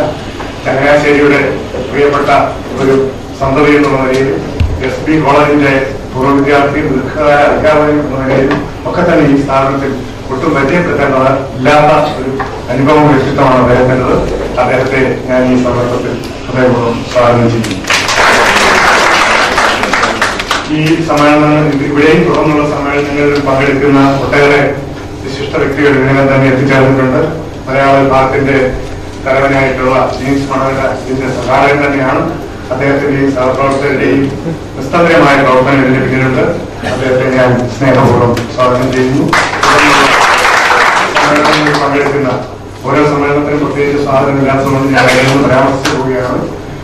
മുട്ടത്തോർക്കിയുടെ ആദ്യമ സുഹൃത്ത് എന്ന് തന്നെ പറയാവുന്ന, അദ്ദേഹമായിട്ട് ഏറ്റവും അടുത്ത് പെരുമാറിയിരുന്ന MK മാത്രമല്ല സാറ്, അതുപോലെ ഉച്ചയ്ക്ക് ശേഷം വരുന്ന CR ഓമനക്കുട്ടൻ, പ്രസാധകനായ DC കിഴക്കേമലയുടെ പുത്രൻ കൂടിയായ ഏറ്റവും പ്രധാനപ്പെട്ട പ്രസാധകൻ KVDC തുടങ്ങിയ ആളുകൾ, പ്രബന്ധം അവതരിപ്പിക്കുന്ന സാഹിത്യ അക്കാദമിയുടെ മലയാള ഉപദേശക സമിതി അംഗമായ CR പ്രസാദ്, സുനിൽ പി, പ്രസിദ്ധ നിരൂപകരായ Sunil P Ilayidam, Shaji Jacob, Pradeepan Thamarikkunnu, PS Radhakrishnan, KS Jayasree, MR Mahesh, AG Sreekumar, അതുപോലെ വൈകുന്നേരത്തെ സമാപന സമ്മേളനത്തിൽ അധ്യക്ഷനായിരിക്കുന്ന ജോർജ് ജോസഫ് കെ തുടങ്ങി ഒട്ടേറെ ആളുകളെ നമ്മൾ ക്ഷണിച്ചിട്ടുണ്ട്. അവരെ എല്ലാവരും തന്നെ വരുമെന്ന് അറിയിച്ചിട്ടുണ്ട്. സാഹിത്യ അക്കാദമിയുടെ പേരിൽ അവരെല്ലാം ഞാൻ ഇപ്പോൾ തന്നെ അഭിവാദ്യം ചെയ്യുന്നു, സ്വാഗതം ചെയ്യുന്നു. ഇവിടെ ഈ സമ്മേളനത്തിന്റെ എല്ലാം സംഘാടകരായി പ്രവർത്തിക്കുന്ന പ്രധാനപ്പെട്ട ഒരു കണ്ണി മാത്യു ജെ മുട്ടത്തോർക്കി ഫൗണ്ടേഷന്റെ മുഖ്യ പ്രവർത്തകരാണ്. അദ്ദേഹത്തെയും മുട്ടത്തോർക്കി ഫൗണ്ടേഷന്റെ പ്രവർത്തകരെയും മുട്ടത്തോർക്കിയുടെ കുടുംബാംഗങ്ങളെയും ചങ്ങനാശ്ശേരിയിലെ പ്രമുഖരായ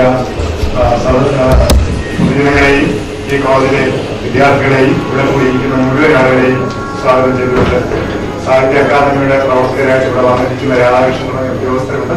അവരുടെയൊക്കെ സേവനത്തിൽ ബന്ധപ്പെട്ടവരാണ്. എല്ലാവരെയും അഭിവാദ്യം ചെയ്തുകൊണ്ട് സ്വാഗതം ചെയ്തുകൊണ്ട് ഞാൻ എന്റെ വാക്കുകൾ അവസാനിപ്പിക്കുന്നു. നമസ്കാരം.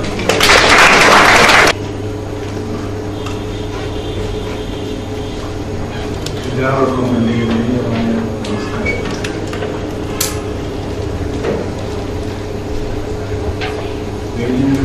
സദസ്യമായി ഒരുപാട് പ്രകടനങ്ങൾ കേരളത്തിലെ ഉപരി വിദ്യാഭ്യാസ ചരിത്രത്തിൽ പ്രാതസ്മരണീയമായ ഈ സ്ഥാപനത്തിൻ്റെ മുഖ്യ അധ്യാപകൻ പ്രൊഫസർ ഡോക്ടർ പടിഞ്ഞാറേ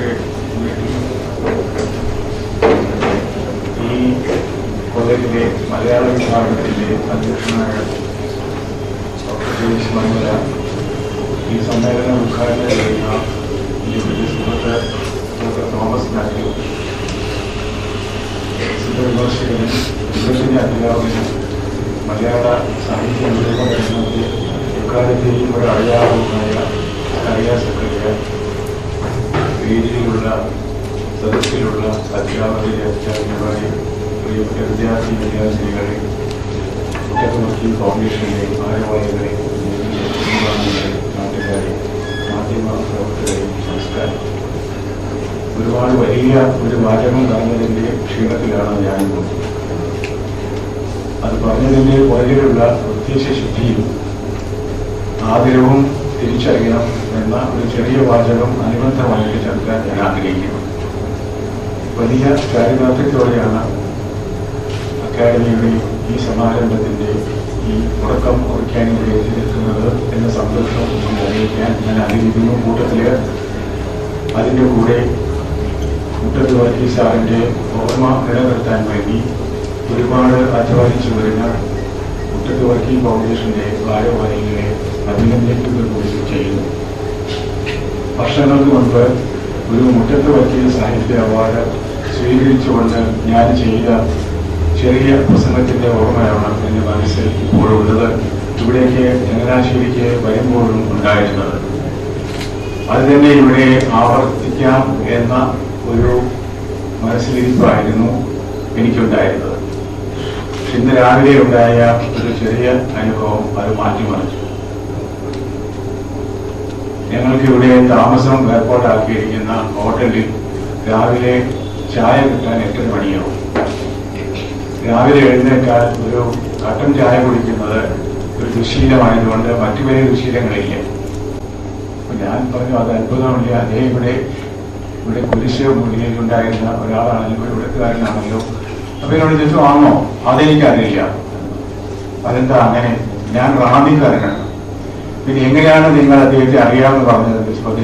അദ്ദേഹം പറഞ്ഞു ഞാൻ അദ്ദേഹത്തെ വായിച്ചിട്ടുണ്ട്. അപ്പൊ ഞാൻ ചോദിച്ചു മറ്റു പലരുടെയും മലയാള സാഹിത്യത്തിലെ പേരുകൾ അദ്ദേഹത്തോട് ഞാൻ ചോദിച്ചു, ഇവരെയൊക്കെ കേട്ടിട്ടുണ്ടോ എന്ന് ചോദിച്ചു. ആരെയും കേട്ടിട്ടില്ല. അപ്പൊ എനിക്ക് ഇവിടെ പറയാനുള്ള കാര്യത്തിന്റെ അടിസ്ഥാനപരമായ രഹസ്യം എനിക്ക് അദ്ദേഹം വെളിവാക്കി തന്നു എന്നാണ് ഞാൻ പറയാൻ ആഗ്രഹിക്കുന്നത്.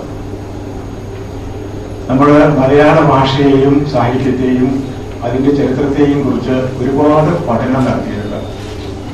മലയാള സാഹിത്യം പ്രസ്ഥാനങ്ങളിലൂടെ എന്നൊക്കെ പറഞ്ഞിട്ടുള്ള ഒരുപാട് പഠനങ്ങളും അതിന്റെ പഠന സംബന്ധികളായ പ്രബന്ധങ്ങൾക്ക് ഒരുപാട് ഡോക്ടറേറ്റുകളും ഒക്കെ നമ്മൾ കൊടുത്തിട്ടുണ്ട്. മലയാള ഭാഷയ്ക്ക് എന്താണ് സംഭവിച്ചത് എന്ന കാര്യത്തെക്കുറിച്ച് വലിയ ആലോചന ശരിയായി ഉണ്ടായിട്ടുണ്ടോ എനിക്കറിയില്ല, സംശയമാണ്. എന്തായാലും എന്റെ ശ്രദ്ധയിൽപ്പെട്ടിട്ടില്ല.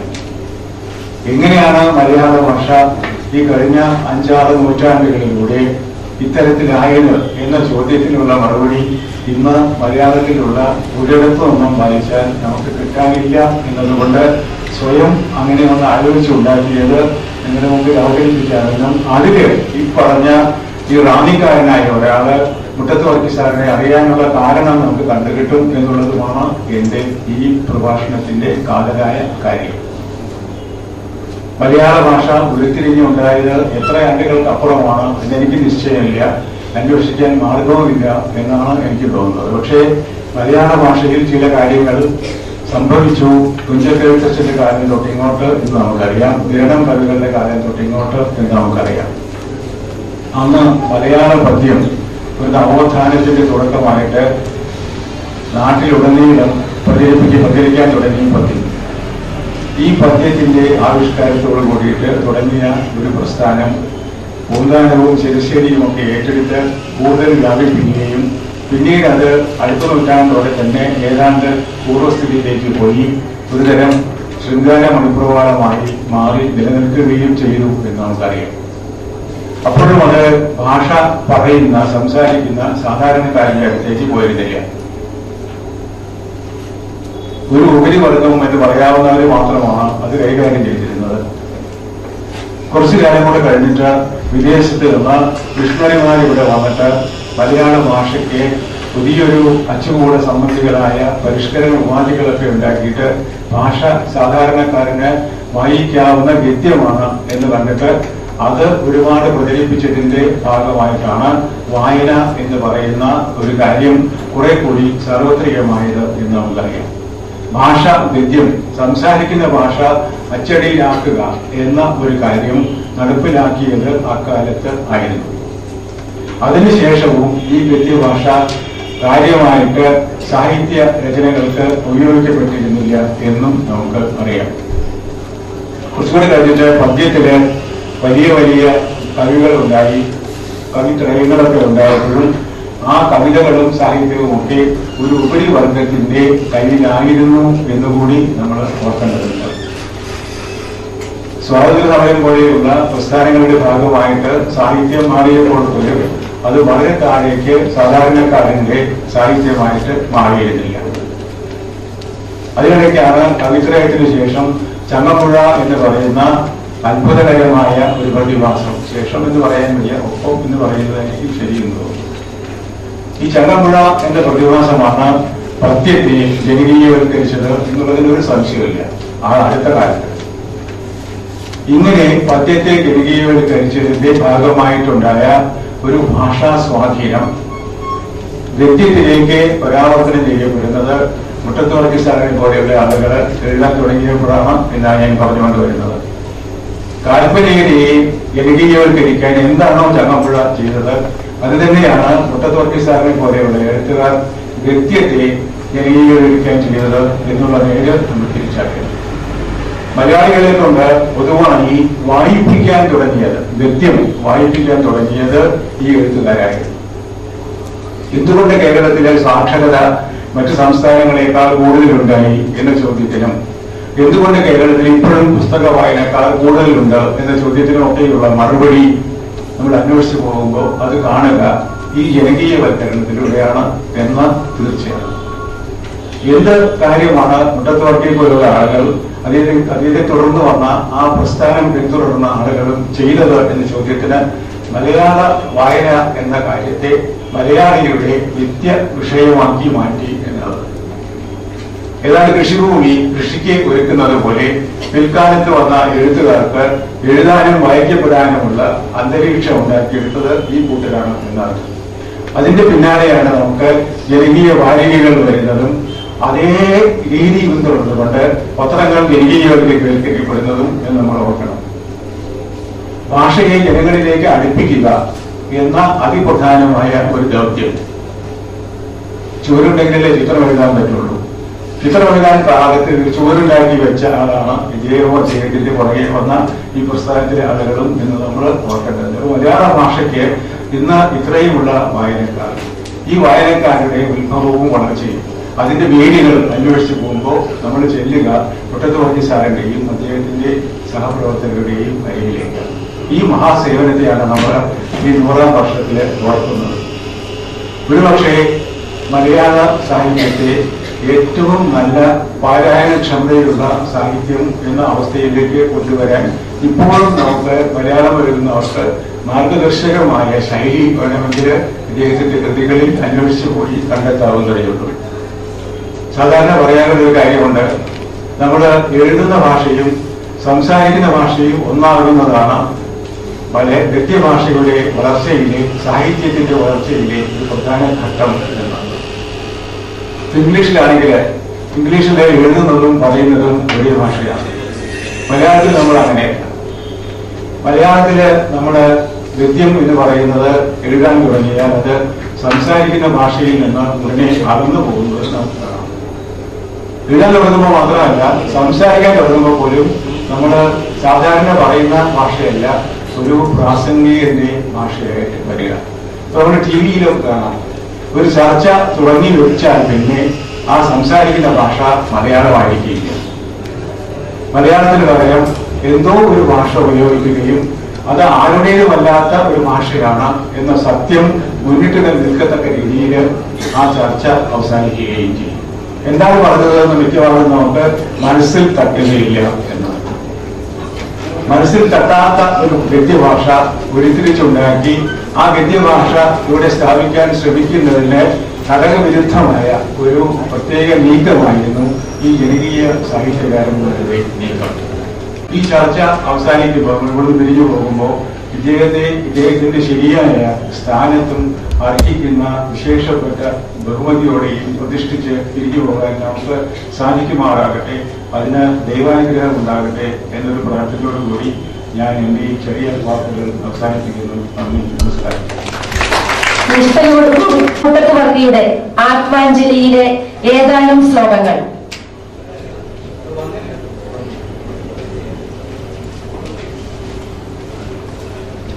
മലയാളത്തിന്റെ പ്രിയപ്പെട്ട നോവലിസ്റ്റ് ശ്രീ രാധാകൃഷ്ണൻ സാർ, സാഹിത്യ അക്കാദമിയുടെ ജനറൽ കൗൺസിൽ അംഗം ഡോക്ടർ KS രവികുമാർ,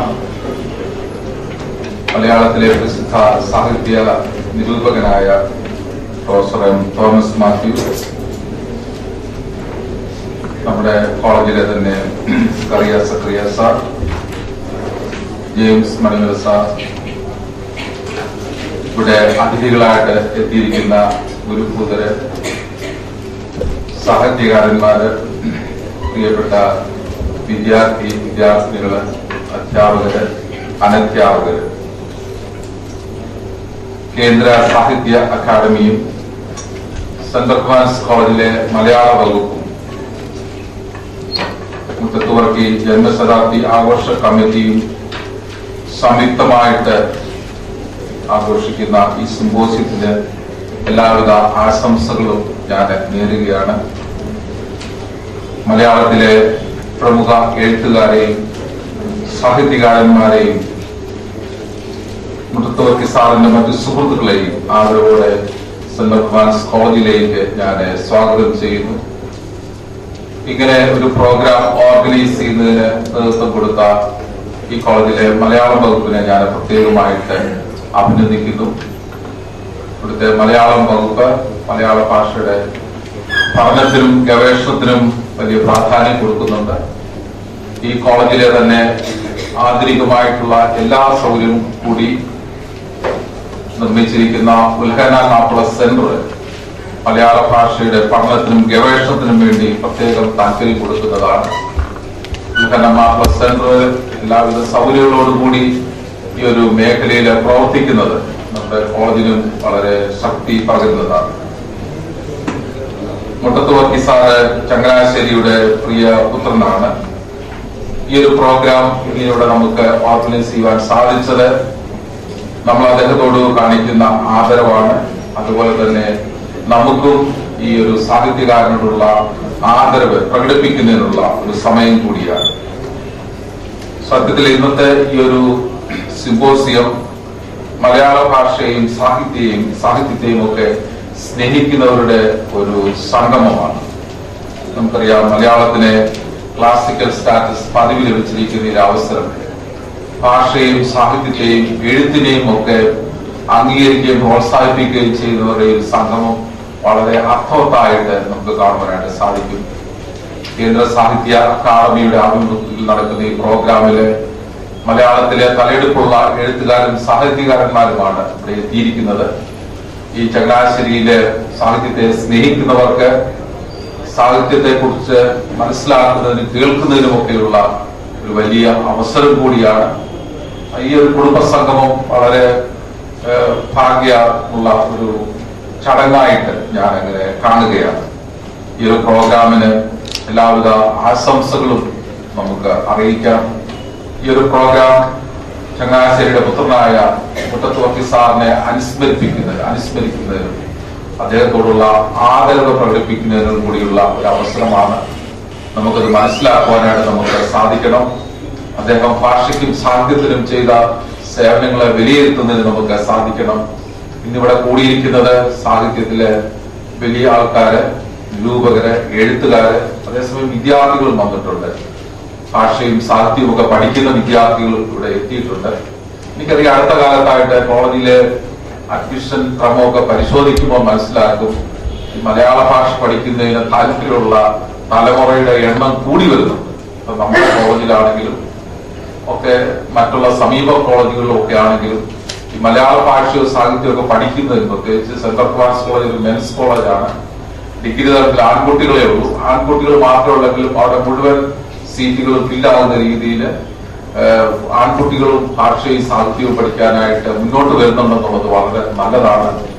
മലയാള സാഹിത്യത്തിനും ഭാഷയ്ക്കും ഒക്കെ ഒത്തിരി പ്രാധാന്യം ഗവൺമെന്റ് കൊടുക്കുന്നുണ്ട്, അക്കാദമി കൊടുക്കുന്നുണ്ട്.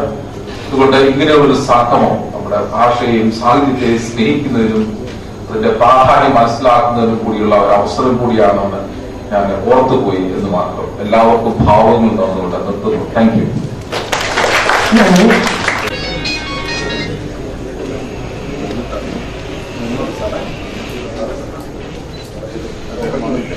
എല്ലാവരും നിൽക്കുന്നവരെല്ലാം നിന്നതിന് ശേഷം കത്തിക്കാവൂ.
നിർദീപം സാക്ഷിയാക്കി ഉദ്ഘാടന പ്രഭാഷണം നടത്തുന്നതിന് തോമസ് മാത്യു സാറിനെ ക്ഷണിക്കുന്നു.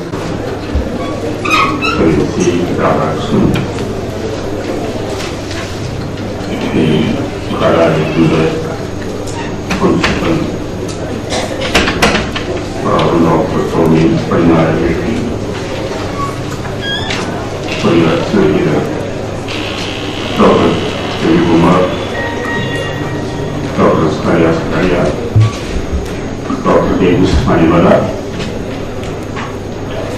സദസ്സിലുള്ള ആദരണീയരെ പ്രിയമുള്ളവരെ, ദോഷത്തോടും ബഹുമാനത്തോടും കൂടിയാണ് എസ് പി കോളേജിൽ വെച്ച് നടക്കുന്ന ഈ ചടങ്ങിൽ ഞാൻ പങ്കെടുക്കുന്നത്. നമ്മുടെ ദേശീയ സാഹിത്യ അക്കാദമി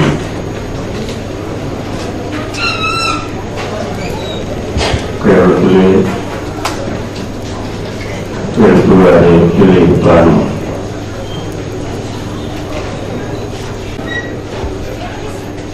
സൂക്ഷ്മമായി അടയാളപ്പെടുത്താനും നടത്തുന്ന വലിയ യത്നങ്ങളിൽ ഒന്നാണ്. മുമ്പായിരുന്നെങ്കിൽ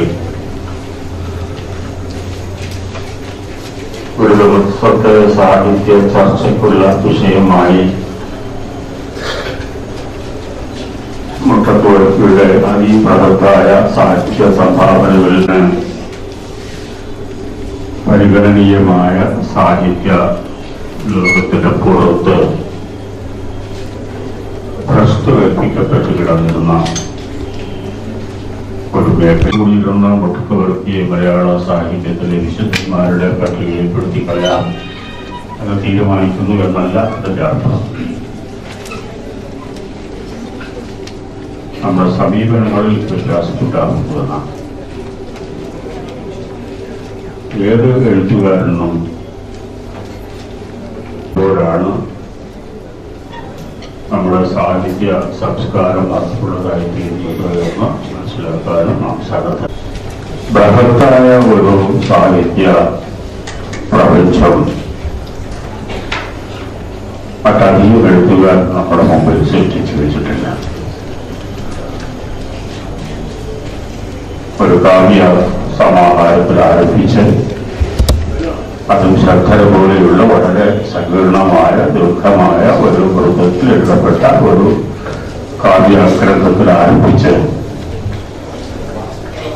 ഏകദേശം 200ഓളം കൃതികൾ മലയാളത്തിൽ എഴുതിയ ആളാണ് പുറത്തുവന്നത്. 80 നോവലുകൾ, 20ഓളം ചെറുകഥാ സമാഹാരങ്ങൾ, അത്രയും തന്നെ വിവർത്തന ഗ്രന്ഥങ്ങൾ,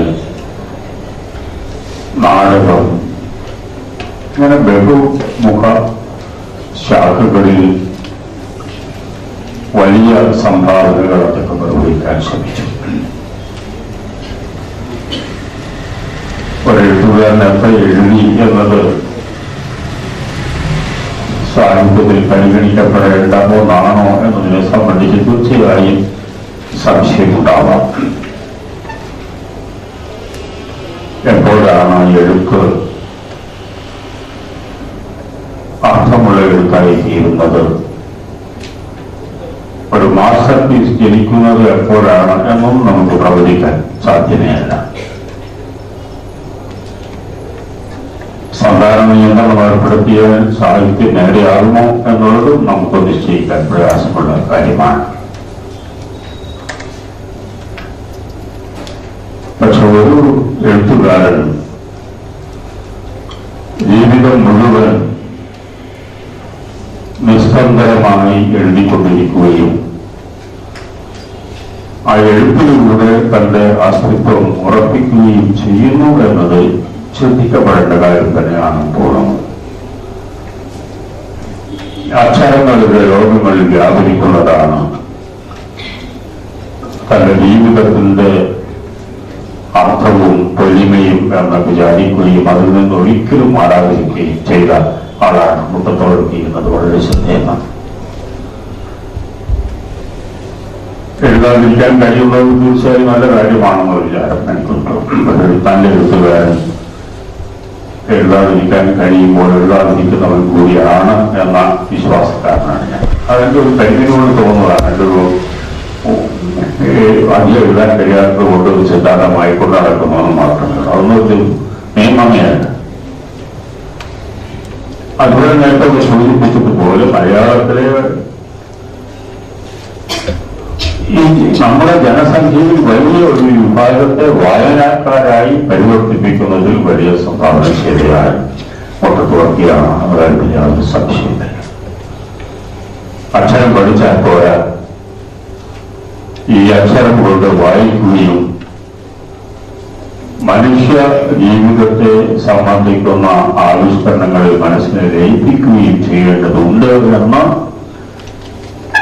കേരളീയരായ ഒരു വലിയ വിഭാഗം ആളുകളെ ബോധ്യപ്പെടുത്തുകയും അവരെ പ്രോത്സാഹിപ്പിക്കുകയും ഉത്തേജിപ്പിക്കുകയും ചെയ്തത് ഒട്ടത്തുവർക്കിയും അദ്ദേഹത്തിന്റെ കൃതികളുമാണ്.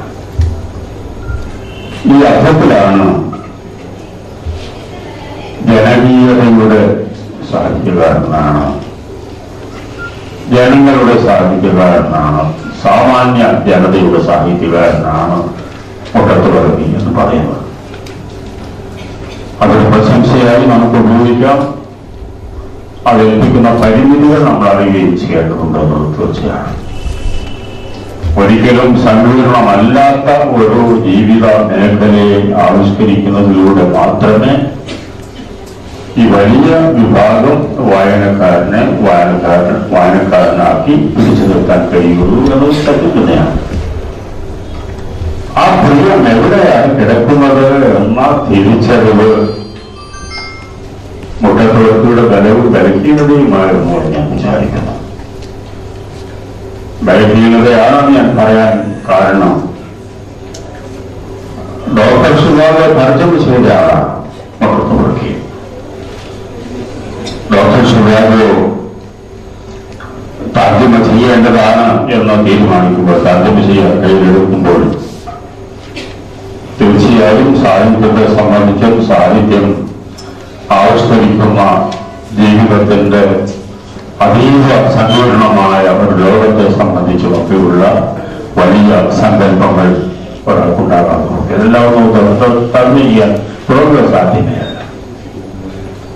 തർജ്ജമ ചെയ്യുക എന്നത് തീർച്ചയായും സർഗാത്മകമായ ഒരു വ്യാപാരമാണെങ്കിൽ ഒരു കൃതി തെരഞ്ഞെടുക്കുന്നത് മുതൽ അതിന്റെ നിർവഹണം പൂർത്തീകരിക്കുന്നത് വരെയുള്ള പ്രക്രിയയിൽ മുഴുകുമ്പോൾ അത് ഉന്നയിക്കുന്ന ഭാവാന്തരീക്ഷം എന്തെന്ന്, ആ ഭാവാന്തരീക്ഷത്തിൽ പെടുന്ന ജീവിതത്തിന്റെ സവിശേഷതകൾ എന്തെന്ന്, അതിലൂടെ ഊറി വരുന്ന അനുഭൂതി വിശേഷം എന്തെന്ന് ആലോചിക്കാൻ വൃത്തിയില്ല.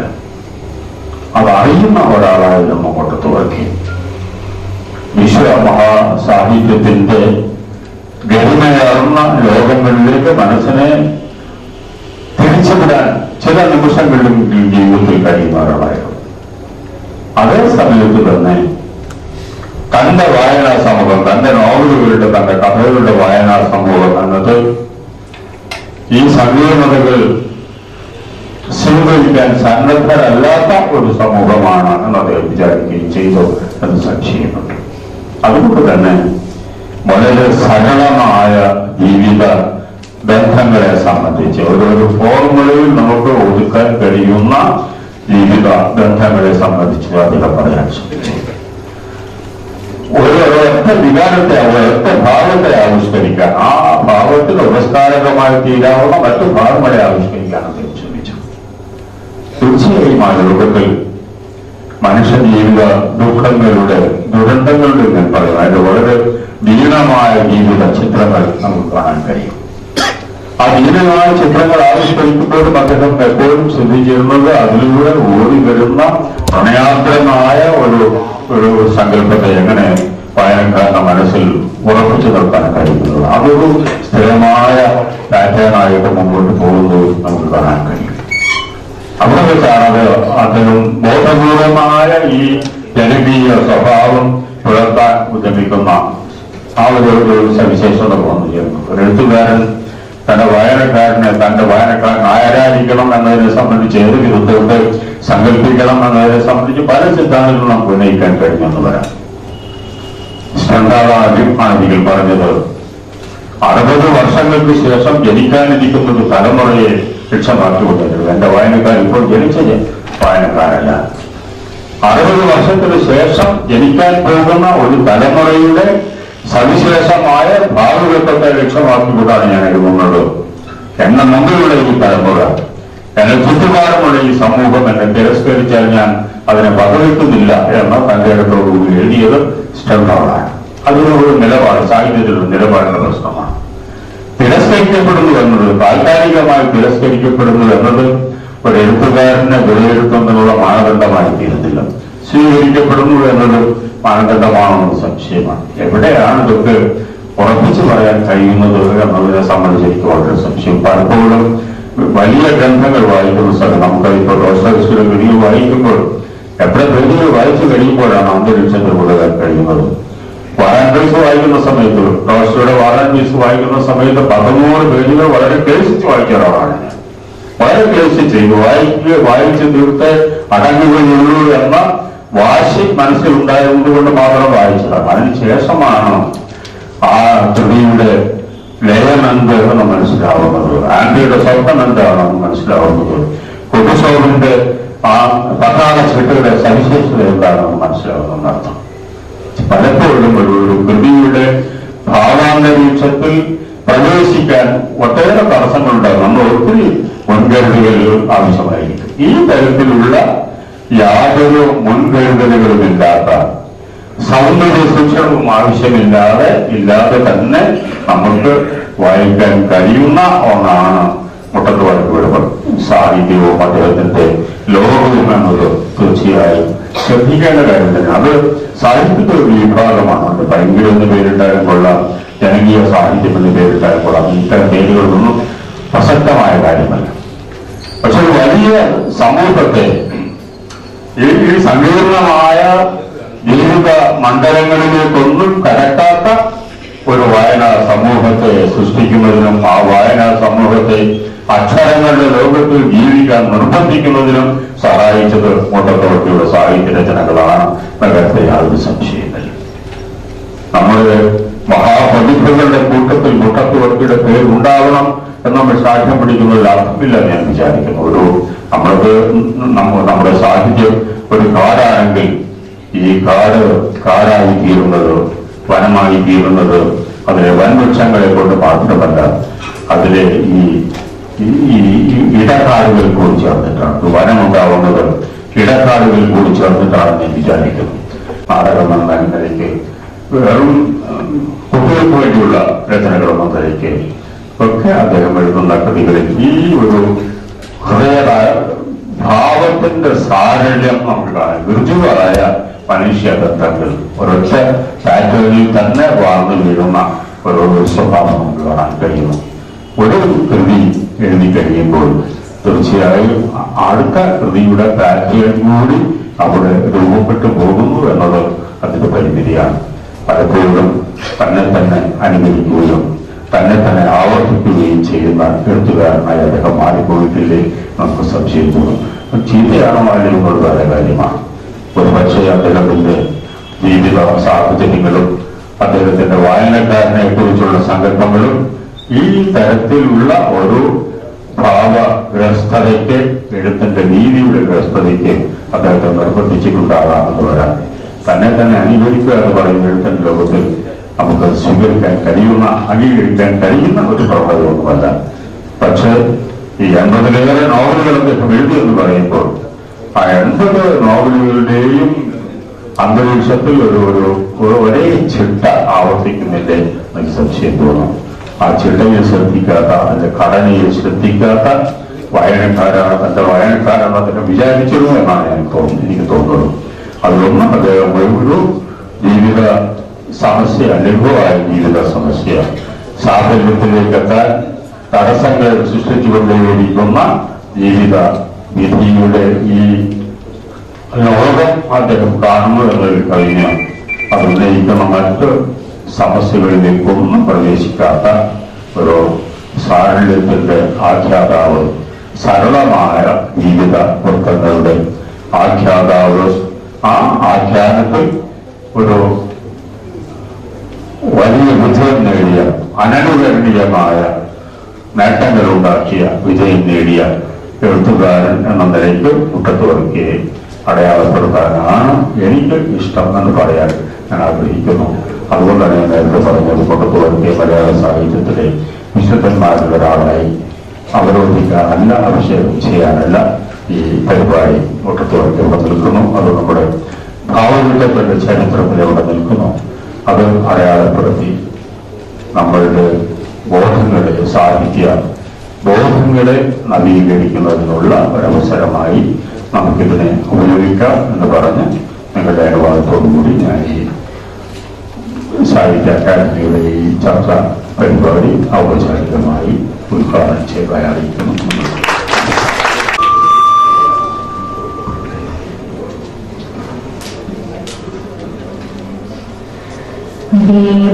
വേദാന്തപ്പൊരുളായി പ്രപഞ്ചമഖിലം തിങ്ങുന്ന ചൈതന്യവാൻ, നാദബ്രഹ്മജവാൻ മനുഷ്യവടിവാൻ, പ്രേമത്തിടമ്പായി സദാ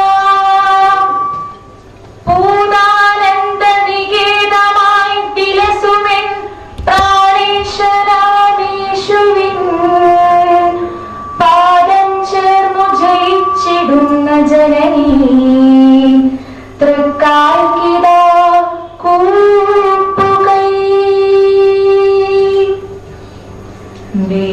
വേദാന്തപ്പൊരുളായി പ്രപഞ്ചമഖിലം തിങ്ങുന്ന ചൈതന്യവാൻ, നാദബ്രഹ്മജമായി മനുഷ്യവടിവായി, പ്രേമത്തിടമ്പായി സദാ പൂർണ്ണാനന്ദ നികേതമായി വിലസുമെൻ പ്രാണേശ്വരാമേശുവിൻ പാദം ചേർന്നു ജയിച്ചിടുന്ന ജനനീ തൃക്കാൽക്കിതാ കൂപ്പുകൈ. തേഞ്ചൂടും പദഭംഗിയോടും മധുരാലങ്കാരമോടും ശുകം കൊഞ്ചും പോലതിരാഗമോടും അഴകായി ഗൂഢാർത്ഥജാലത്തോടും ചിഞ്ചമ്മേ കവികുലോത്തം സംരചിച്ചു രസം നെഞ്ചിന്നേറ്റമിയറ്റുമാ മറിയമാം ലോകൈക കാവ്യാമൃതം.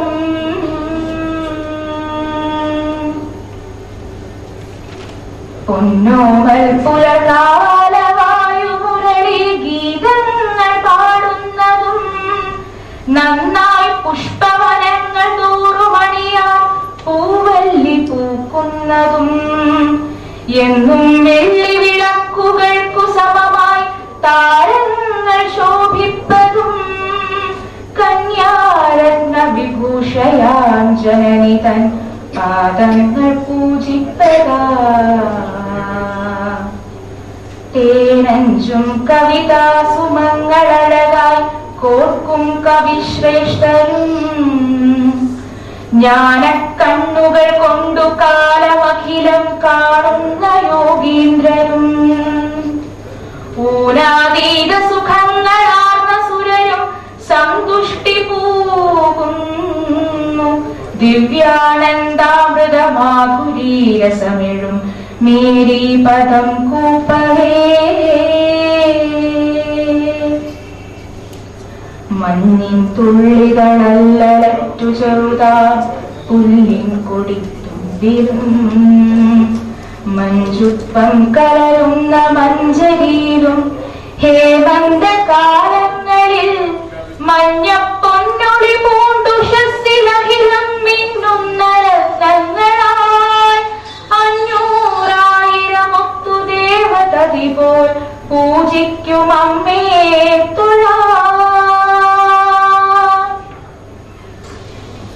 എന്നാത്മാവൊരു കോവിലാണതിലെഴും ശ്രീബിംബമാണംബിക. എന്നാത്മാവൊരു പൊയ്കയാണതിലെഴും പുല്ലാബ്ജമാണംബിക. എന്നാത്മാവൊരു മാനമാണതിലെഴും പൂർണേന്ദുവാണംബിക.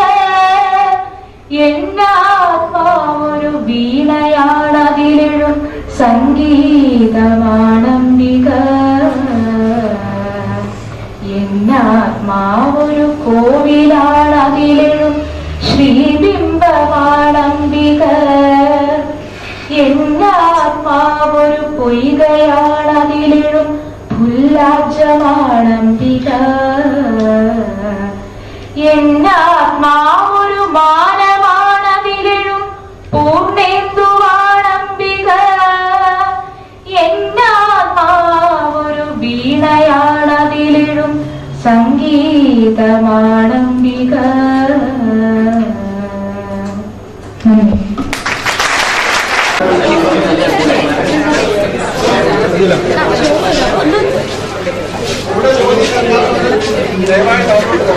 സന്ധ്യയുടെ സുവർണ സീമയിൽ ലക്ഷ്മിയായി കാത്തു നിൽക്കുകയായിരുന്നു.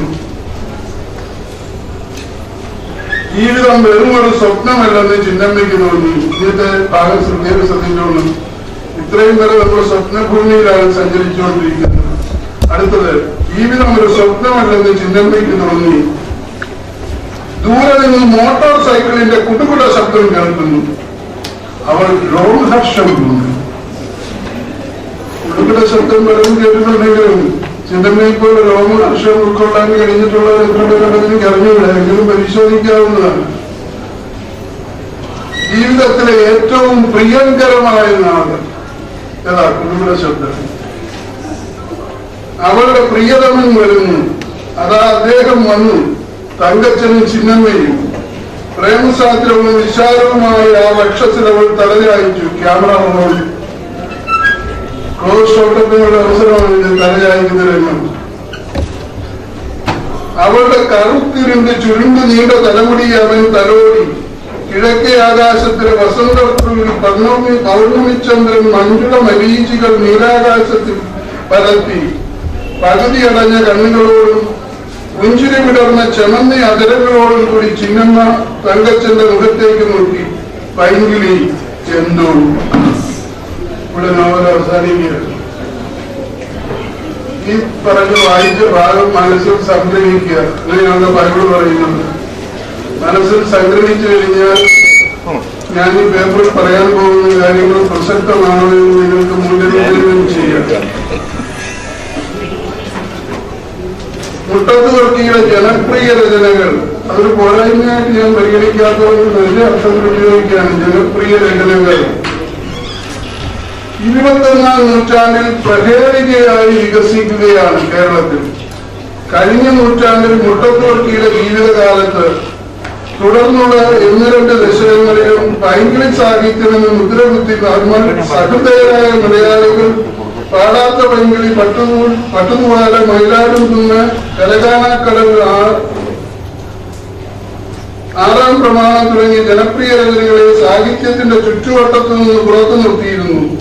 വർദ്ധിച്ച ജനപ്രീതി സാഹിത്യകൃതിക്ക് വല്ലായ്മയാണെന്ന അഭിപ്രായം പോലും നമുക്കുണ്ടായിരുന്നു.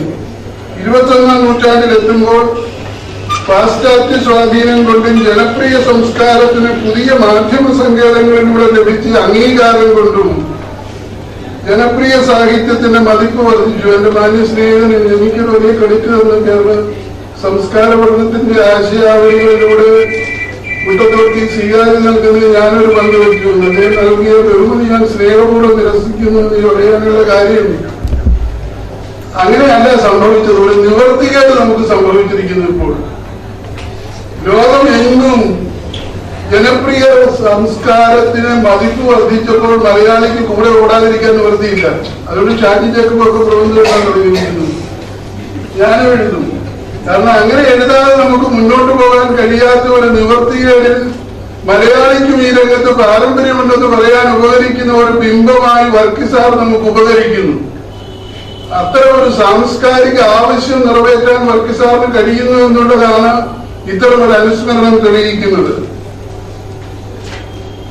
ചേതൻ ഭഗത്തിന്റെ രചനകൾ, ഉദാഹരണം ഞാൻ പറയാണ്. ചേതൻ ഭഗത്തിന്റെ ജനപ്രിയ രചനകൾ ഇന്ത്യയിൽ സൃഷ്ടിച്ച വായനാ വിപ്ലവം ഓർമ്മിക്കുക. ഇംഗ്ലീഷിലാണെങ്കിൽ ഇന്നത്തെ നിലയിൽ 50 Shades of Grey, ബുക്കർ സമ്മാനം നേടിയ ലൂമിനറീസ് തുടങ്ങിയ കൃതികൾ അവയുടെ ജനപ്രിയ സംവേദന സങ്കേതങ്ങളുടെ പേരിൽ തന്നെ പ്രശംസിക്കപ്പെടുന്നു. ആ കൃതികളെ പ്രശംസിക്കുന്ന ആരും അതിനെ മുഖ്യധാരാ സാഹിത്യമാക്കി വിവർത്തനം ചെയ്തിട്ടല്ല, മറിച്ച് ജനപ്രിയ സാഹിത്യമായി തന്നെ അതിനെ പ്രശംസിക്കുന്നു. കേരളത്തിൽ ഗോഡ് ഓഫ് സ്മോൾ തിങ്സ് പല നാട്ടിൽ ഇകഴ്ത്തപ്പെട്ടു. ആഗോളതലത്തിൽ പേരും പെരുമയും നേടിയപ്പോൾ അത് പുകഴ്ത്തലായി മാറി. MP നാരായണപിള്ളയെ പോലുള്ള ഒരു മഹാപ്രതിഭാശാലി പല ലക്കങ്ങളിൽ എഴുതി അനന്തരൊരു ഇംഗ്ലീഷ് അറിഞ്ഞുകൂടാതെ തെളിയിച്ചതാണ്. പക്ഷേ കേരളത്തിൽ സൃഷ്ടിച്ച സംവേദന വിപ്ലവത്തിന്റെ സാമൂഹികവും സാംസ്കാരികവുമായ ഫലങ്ങൾ ഈ അർത്ഥത്തിൽ നമ്മൾ ഇന്നോളം പഠിച്ചിട്ടില്ല. എന്തിന് നമ്മുടെ സംസ്കാര ചരിത്രത്തിൽ സംവേദന വിപ്ലവം എന്നൊന്ന ചർച്ചാ വിഷയമാകുന്ന പോലുമില്ല. നമ്മുടെ സംവേദന സമൂഹമാണ് പ്രതീകം എന്നിവിടെ പറയുമെങ്കിലും ഇവിടെ ആരും ഈ സംവേദന വിപ്ലവത്തിന്റെ സ്വഭാവം അപഗ്രഥിക്കാൻ ശ്രമിച്ചിട്ടില്ല. സാമൂഹിക ചിഹ്നവിജ്ഞാനം, സോഷ്യൽ സെമിയോട്ടിക്സ് ആണ് ഇതിനുള്ള ഒരു കോമഡിയായി പലരും ഉപയോഗിക്കാറുള്ളത്, കേരളത്തിലല്ല പുറത്ത്. സംവേദന പഠനം, സാമൂഹിക ചിഹ്നവിജ്ഞാനം, പ്രയോഗ വിജ്ഞാനം എന്നിവയുടെ ഏകോപനത്തിലൂടെ, കൺവേർജൻസിലൂടെ നോവലിൽ നിന്ന് സിനിമയിലേക്കുള്ള സംവേദന പരിവർത്തനത്തെ അടയാളപ്പെടുത്തുകയാണ് സാധ്യമായ പൊതുവഴി. മറ്റു മാർഗങ്ങളുണ്ടെന്നുള്ളതാണ്, ഇല്ലെന്നല്ല. പക്ഷെ സാഹിത്യ സിദ്ധാന്തങ്ങൾ ഉദ്ധരിച്ചുകൊണ്ട്, നമ്മുടെ പഴയ സംസ്കൃത സിദ്ധാന്തങ്ങളായാലും പാശ്ചാത്യത്തിൽ നിന്ന് ലഭിച്ച സിദ്ധാന്തങ്ങളാണെങ്കിലും അത് ഉദ്ധരിച്ചുകൊണ്ട് നമുക്ക് മുട്ടത്തുവർക്കിയെന്നല്ല മറ്റതുപോലെയുള്ള ജനപ്രിയ സാഹിത്യകാരന്മാരെ മൂല്യനിർണ്ണയം ചെയ്യാൻ സാധിക്കില്ല എന്നുള്ള വിവേകം ഇപ്പോഴെങ്കിലും നമുക്ക് ആവശ്യമുണ്ട്. അതുപോലെ തന്നെ ഒരു പ്രധാനപ്പെട്ട കാര്യമാണ് ഈ പേപ്പറിന്റെ അടുത്ത ഭാഗത്ത് പറയാൻ ഉദ്ദേശിച്ചിരിക്കുന്ന ഒരു കാര്യം എന്നാണ്, ഈ മാറ്റത്തെ അടയാളപ്പെടുത്താൻ ആരെങ്കിലും ആഗ്രഹിക്കുന്നെങ്കിൽ ഒരു സിനിമ എന്നുള്ള നിലയിൽ മാത്രം അതിനെ വിലയിരുത്തിയത് കൊണ്ട് കാര്യമില്ല. സിനിമയുടെ സംവേദന സങ്കേതങ്ങളല്ല സാഹിത്യത്തിന്റെ സംവേദന സങ്കേതങ്ങളിൽ നിന്ന് തിരിച്ചറിഞ്ഞ് ഈ സംവേദന സങ്കേതങ്ങൾ തമ്മിലുള്ള ബാന്ധവം എങ്ങനെ ഒരാൾ കൈകാര്യം ചെയ്യുന്നു എന്ന് ചർച്ച ചെയ്യാനുള്ള തന്റെ ഇടം സാഹിത്യ പഠിതാക്കൾക്ക്, കലാവിമർശകർക്ക് ഉണ്ടാകണം. പക്ഷെ തന്റെ ഇടം കൊണ്ട് മാത്രം കാര്യമില്ല, അതിനുള്ള ടൂൾ കിറ്റ് വേണം. അതാ ആധുനിക വിജ്ഞാനങ്ങൾ നമുക്ക് നൽകുന്നത്. അതിലേക്ക് കടക്കാനുള്ള ഒരു തയ്യാറെടുപ്പ് പഠനഘട്ടത്തിൽ തന്നെ വിദ്യാർത്ഥികൾക്ക് സ്വന്തം നിലയിൽ ആരംഭിക്കാവുന്നതാണ്. മുൻഗണന നൽകി പരിഗണിക്കേണ്ട ചില കാര്യങ്ങൾ സൂചിപ്പിക്കട്ടെ. സാഹിത്യവും സിനിമയും തമ്മിലുള്ള ബന്ധം കുറെ കൂടി വ്യാപകവും സൈദ്ധാന്തികവും ദാർശനികവും സാമൂഹികവുമായ അടിത്തറയിൽ പരിശോധിക്കേണ്ടതാണ്. ദൃശ്യത്തിന്റെ മേൽക്കോയ്മ, ഹെജിമണി ഓഫ് ദ വിഷൻ, മറ്റെല്ലാ ഇന്ദ്രിയങ്ങളെയും അധക്കരിച്ചുകൊണ്ട് അതിന്റെ മേൽക്കോയ്മ സ്ഥാപിക്കുകയാണ്. ഭാരതീയാചാര്യന്മാർ പ്രത്യക്ഷത്തിന്റെ പ്രാധാന്യത്തെ കുറിച്ച് പറഞ്ഞിരുന്നു. പക്ഷെ അവർ അനുമാനത്തെയും ഉപമാനത്തെയും എന്ന് മാത്രമല്ല അനുപലബ്ധി പോലെയുള്ള മാർഗങ്ങളെയും കുറിച്ച് വിശദമായി ചർച്ച ചെയ്തിരുന്നെങ്കിലും ഇന്ന് 21ാം നൂറ്റാണ്ടിൽ നമ്മുടെ ജ്ഞാനം, കോഗ്നിഷൻ ഏറെക്കുറെ ഒരു കുത്തകയ്ക്ക് വഴിപ്പെടുകയാണ്. അതാണ് ഹെജിമണി ഓഫ് ദ വിഷൻ എന്ന് പറയുന്ന ദാർശനിക പ്രശ്നം. ദൃശ്യത്തിന്റെ മേൽക്കോയ്മയ്ക്ക് മലയാളി വശംവദനാകുന്നതിന്റെ ചരിത്രം കഴിഞ്ഞ നൂറ്റാണ്ടുകളിലൂടെ ഘട്ടമായി രേഖപ്പെടുത്താനാവുന്നു. എങ്കിൽ മാത്രമേ എന്തുകൊണ്ടാണ് മുട്ടത്തുവർക്കി കൂടുതൽ സ്വീകാര്യനായതെന്ന് നമുക്ക് തിരിച്ചറിയാൻ സാധിക്കുകയുള്ളൂ. ഈ പരിണാമ സാഹിത്യ ശിഥിലീകരണ ശിഥിലീകരണമോ സാഹിത്യ വിപുലീകരണമോ. ഇതാണ് മർമ്മപ്രധാനമായ നിരൂപണ തത്വം. ഇത്തരത്തിൽ സാഹിത്യം ശിഥിലീകരിക്കപ്പെടുന്നത്, അത് ദൃശ്യാത്മകമാകുന്നത്, അത് കൂടുതൽ കൂടുതൽ വിജ്ഞേയമാകുന്നത് ആശാസ്യമാണോ അതോ അത് സാഹിത്യത്തിൽ സംഭവിക്കുന്ന ഒരു ശൈഥില്യമാണ്? ഭാഷയുടെ കാര്യം എടുക്കുക. ഭാഷയിൽ പുതിയ സങ്കല്പനങ്ങളെ കുറിക്കാൻ പുതിയ വാക്കുകൾ വരുമ്പോൾ ഞങ്ങൾക്ക് ഇതൊന്നും മനസ്സിലാകുന്നില്ല. ഇവരേത് സ്കൂളിൽ പഠിച്ചവരാണ്? ഇതേത് നിഘണ്ടുവിലൊരു വാക്കുകൾ ചോദിക്കുന്നത് മഹാപ്രമാണികളുടെ ഭാഷയാണിത്. 30 സിനിമയാക്കാൻ യോഗ്യമാണെന്ന് കൊമേഴ്ഷ്യൽ പ്രൊഡ്യൂസേഴ്സ് തോന്നുന്നുണ്ടെങ്കിൽ അദ്ദേഹത്തിന്റെ നോവലിന്റെ സിനിമാറ്റിക് സ്വഭാവമാണ് എടുത്ത് കാണിക്കുന്നത്. ആ കാഴ്ചപ്പാടോടുകൂടി നമ്മള് നോവൽ വായിക്കാൻ ശ്രമിക്കുന്നത് നന്നായിരിക്കും. രവി DC 2013 6ാം പ്രമാണത്തിന്റെ പ്രസാദക കുറിപ്പിൽ എഴുതിയ ഒരു വാക്യം കൗതുകകരമായി തോന്നി. രവി കുറിപ്പുകൾ സാധാരണ ഉച്ചരിക്കാനില്ലെങ്കിലും ഇത് ഉച്ചരിക്കാൻ വേണ്ടിയ ഒരു പ്രലോഭനം ഉണ്ടാകുകയാണ്. രവിയുടെ വാക്യം: പ്രണയാർദ്രമായ സംഗീതം പോലെയാണ് മുട്ടത്തോർക്കിയുടെ നോവലുകൾ. അപ്പൊ ഇത് കേട്ടപ്പോൾ എനിക്കത് പരിഷ്കരിച്ചു പറയണമെന്ന് പ്രലോഭനം. പ്രണയാർദ്രമായ സിനിമ പോലെയാണ് മുട്ടത്തോർക്കിയുടെ നോവലുകൾ എന്ന് തന്നെ പറയണമെന്നില്ല. അവിടെ തന്നെ ഉറച്ചു കിട്ടണമെന്നില്ല. രാവിലെ എന്ന് പറയാം, വൈകുന്നേരം പറയാം, എന്താ പറയാമെന്ന്. വാക്യത്തിലെ സംഗീതത്തിന് പകരം സുഗന്ധം എന്ന് ചേർത്ത് നോക്കിയാലോ? പ്രണയാർദ്രമായ സുഗന്ധം പോലെയാണ് മുട്ടത്തോർക്കിയുടെ നോവലുകൾ. അത്രയും കൂടെ തൊട്ടണമെന്നില്ല. പ്രണയാർദ്രമായ തൂവൽ സ്പർശം പോലെയാണ് മുട്ടത്തോർക്കിയുടെ നോവലുകൾ. ഇവിടെ എന്താ തെളിഞ്ഞു വരുന്നതെന്ന് ചോദിച്ചാൽ, അമൂർത്തമായ എന്തോ ഒന്ന്, മൂർത്തമായ ഒന്ന്. ആധുനിക സങ്കേതങ്ങൾ ഉപയോഗിച്ചു വന്നാൽ ഒരു റിയൽ വേൾഡും ഒരു വെർച്വൽ വേൾഡും, ഒരു മായാലോകവും ഒരു ഭൗതിക ലോകവും കൃതിയുടെ പാഠത്തിനുള്ളിൽ കാണാൻ കഴിയുക എന്നുള്ളത് ആധുനിക കാലത്തെ സാഹിത്യ ദർശനത്തിന്റെ ഭാഗമാണ്. നമ്മളത് പറയും കോഗ്നിറ്റീവ് പോയറ്റിക്സ്. ജ്ഞാന കാവ്യശാസ്ത്രം, ജ്ഞാന സാഹിത്യശാസ്ത്രം നമുക്ക് നൽകുന്ന പുതിയ ഉൾവെളിച്ചമാണ്. നമ്മുടെ ലോകത്തിൽ സാഹിത്യത്തെ പ്രതിഷ്ഠിക്കാൻ അല്ലെങ്കിൽ ഇന്ന് നമ്മൾ ശ്രമിക്കുന്നത് നമ്മുടെ മസ്തിഷ്കത്തിൽ പ്രതിഷ്ഠിക്കാൻ ശ്രമിക്കുകയാണ്. ന്യൂറോ സയൻസിന്റെ വികാസത്തോടുകൂടി കോഗ്നിറ്റിവിസം കൂടുതൽ ഊർജ്ജസ്വലമാവുകയും പ്രായോഗിക പഠനമണ്ഡലങ്ങളിലേക്ക് വികസിപ്പിക്കുകയും 21ാം നൂറ്റാണ്ട് ബയോളജി സെഞ്ചുറിയായി, ജീവശാസ്ത്ര നൂറ്റാണ്ടായി പരിണമിക്കുകയും ചെയ്യുന്ന സാഹചര്യത്തിൽ വളരെ ഗൗരവ ബുദ്ധിയോടുകൂടി മാനവിക വിഷയങ്ങൾ പഠിക്കുകയും പഠിപ്പിക്കുകയും ചെയ്യുന്നവർ പരിഗണിക്കേണ്ട ഒരു കാര്യമാണ് ഞാനിവിടെ സൂചിപ്പിച്ചത്. ഇതൊക്കെ പറയുന്നതിന് കാരണം എന്താണെന്ന് വെച്ചാൽ, മുട്ടത്തോർക്കി സാർ എങ്ങനെ പ്രസക്തനാകുന്നെന്ന് ആലോചിക്കുമ്പോൾ ചങ്ങമ്പഴിയെ പോലെയോ തകഴിയെ പോലെയോ അല്ല, അദ്ദേഹത്തിൻ്റെതായ വ്യത്യസ്തമായ ഒരു വഴിയുണ്ടായിരുന്നു എന്ന് തിരിച്ചറിയുന്നതാണ് ഭേദം. അല്ലെങ്കിൽ ചങ്ങമ്പഴിക്കും ക്ഷീണമാകും, മുട്ടത്തോർക്കി സാറിനും ക്ഷീണമാകും. അതിന്റെ ആവശ്യമില്ല. തന്റേതായ ഒരു വഴി തിരിച്ചെടുക്കാൻ അദ്ദേഹത്തിന് കഴിഞ്ഞെങ്കിൽ ആ വഴി ഇന്ന് എത്രമാത്രം പ്രസക്തമാണെന്ന് സമകാലികമായി അന്വേഷിക്കുകയും വിലയിരുത്തുകയും ചെയ്യുകയാണ് സാഹിത്യ പഠനത്തിന്റെ, സംസ്കാര പഠനത്തിന്റെ നിയോഗമെന്ന് തോന്നുന്നു. എടുക്കുമ്പോൾ പറയും തിരുവനന്തപുരത്ത് ഉച്ചരിക്കുന്ന പോലെ ഉച്ചരിക്കാന്നാണ് ഈ പറഞ്ഞതിനർത്ഥം.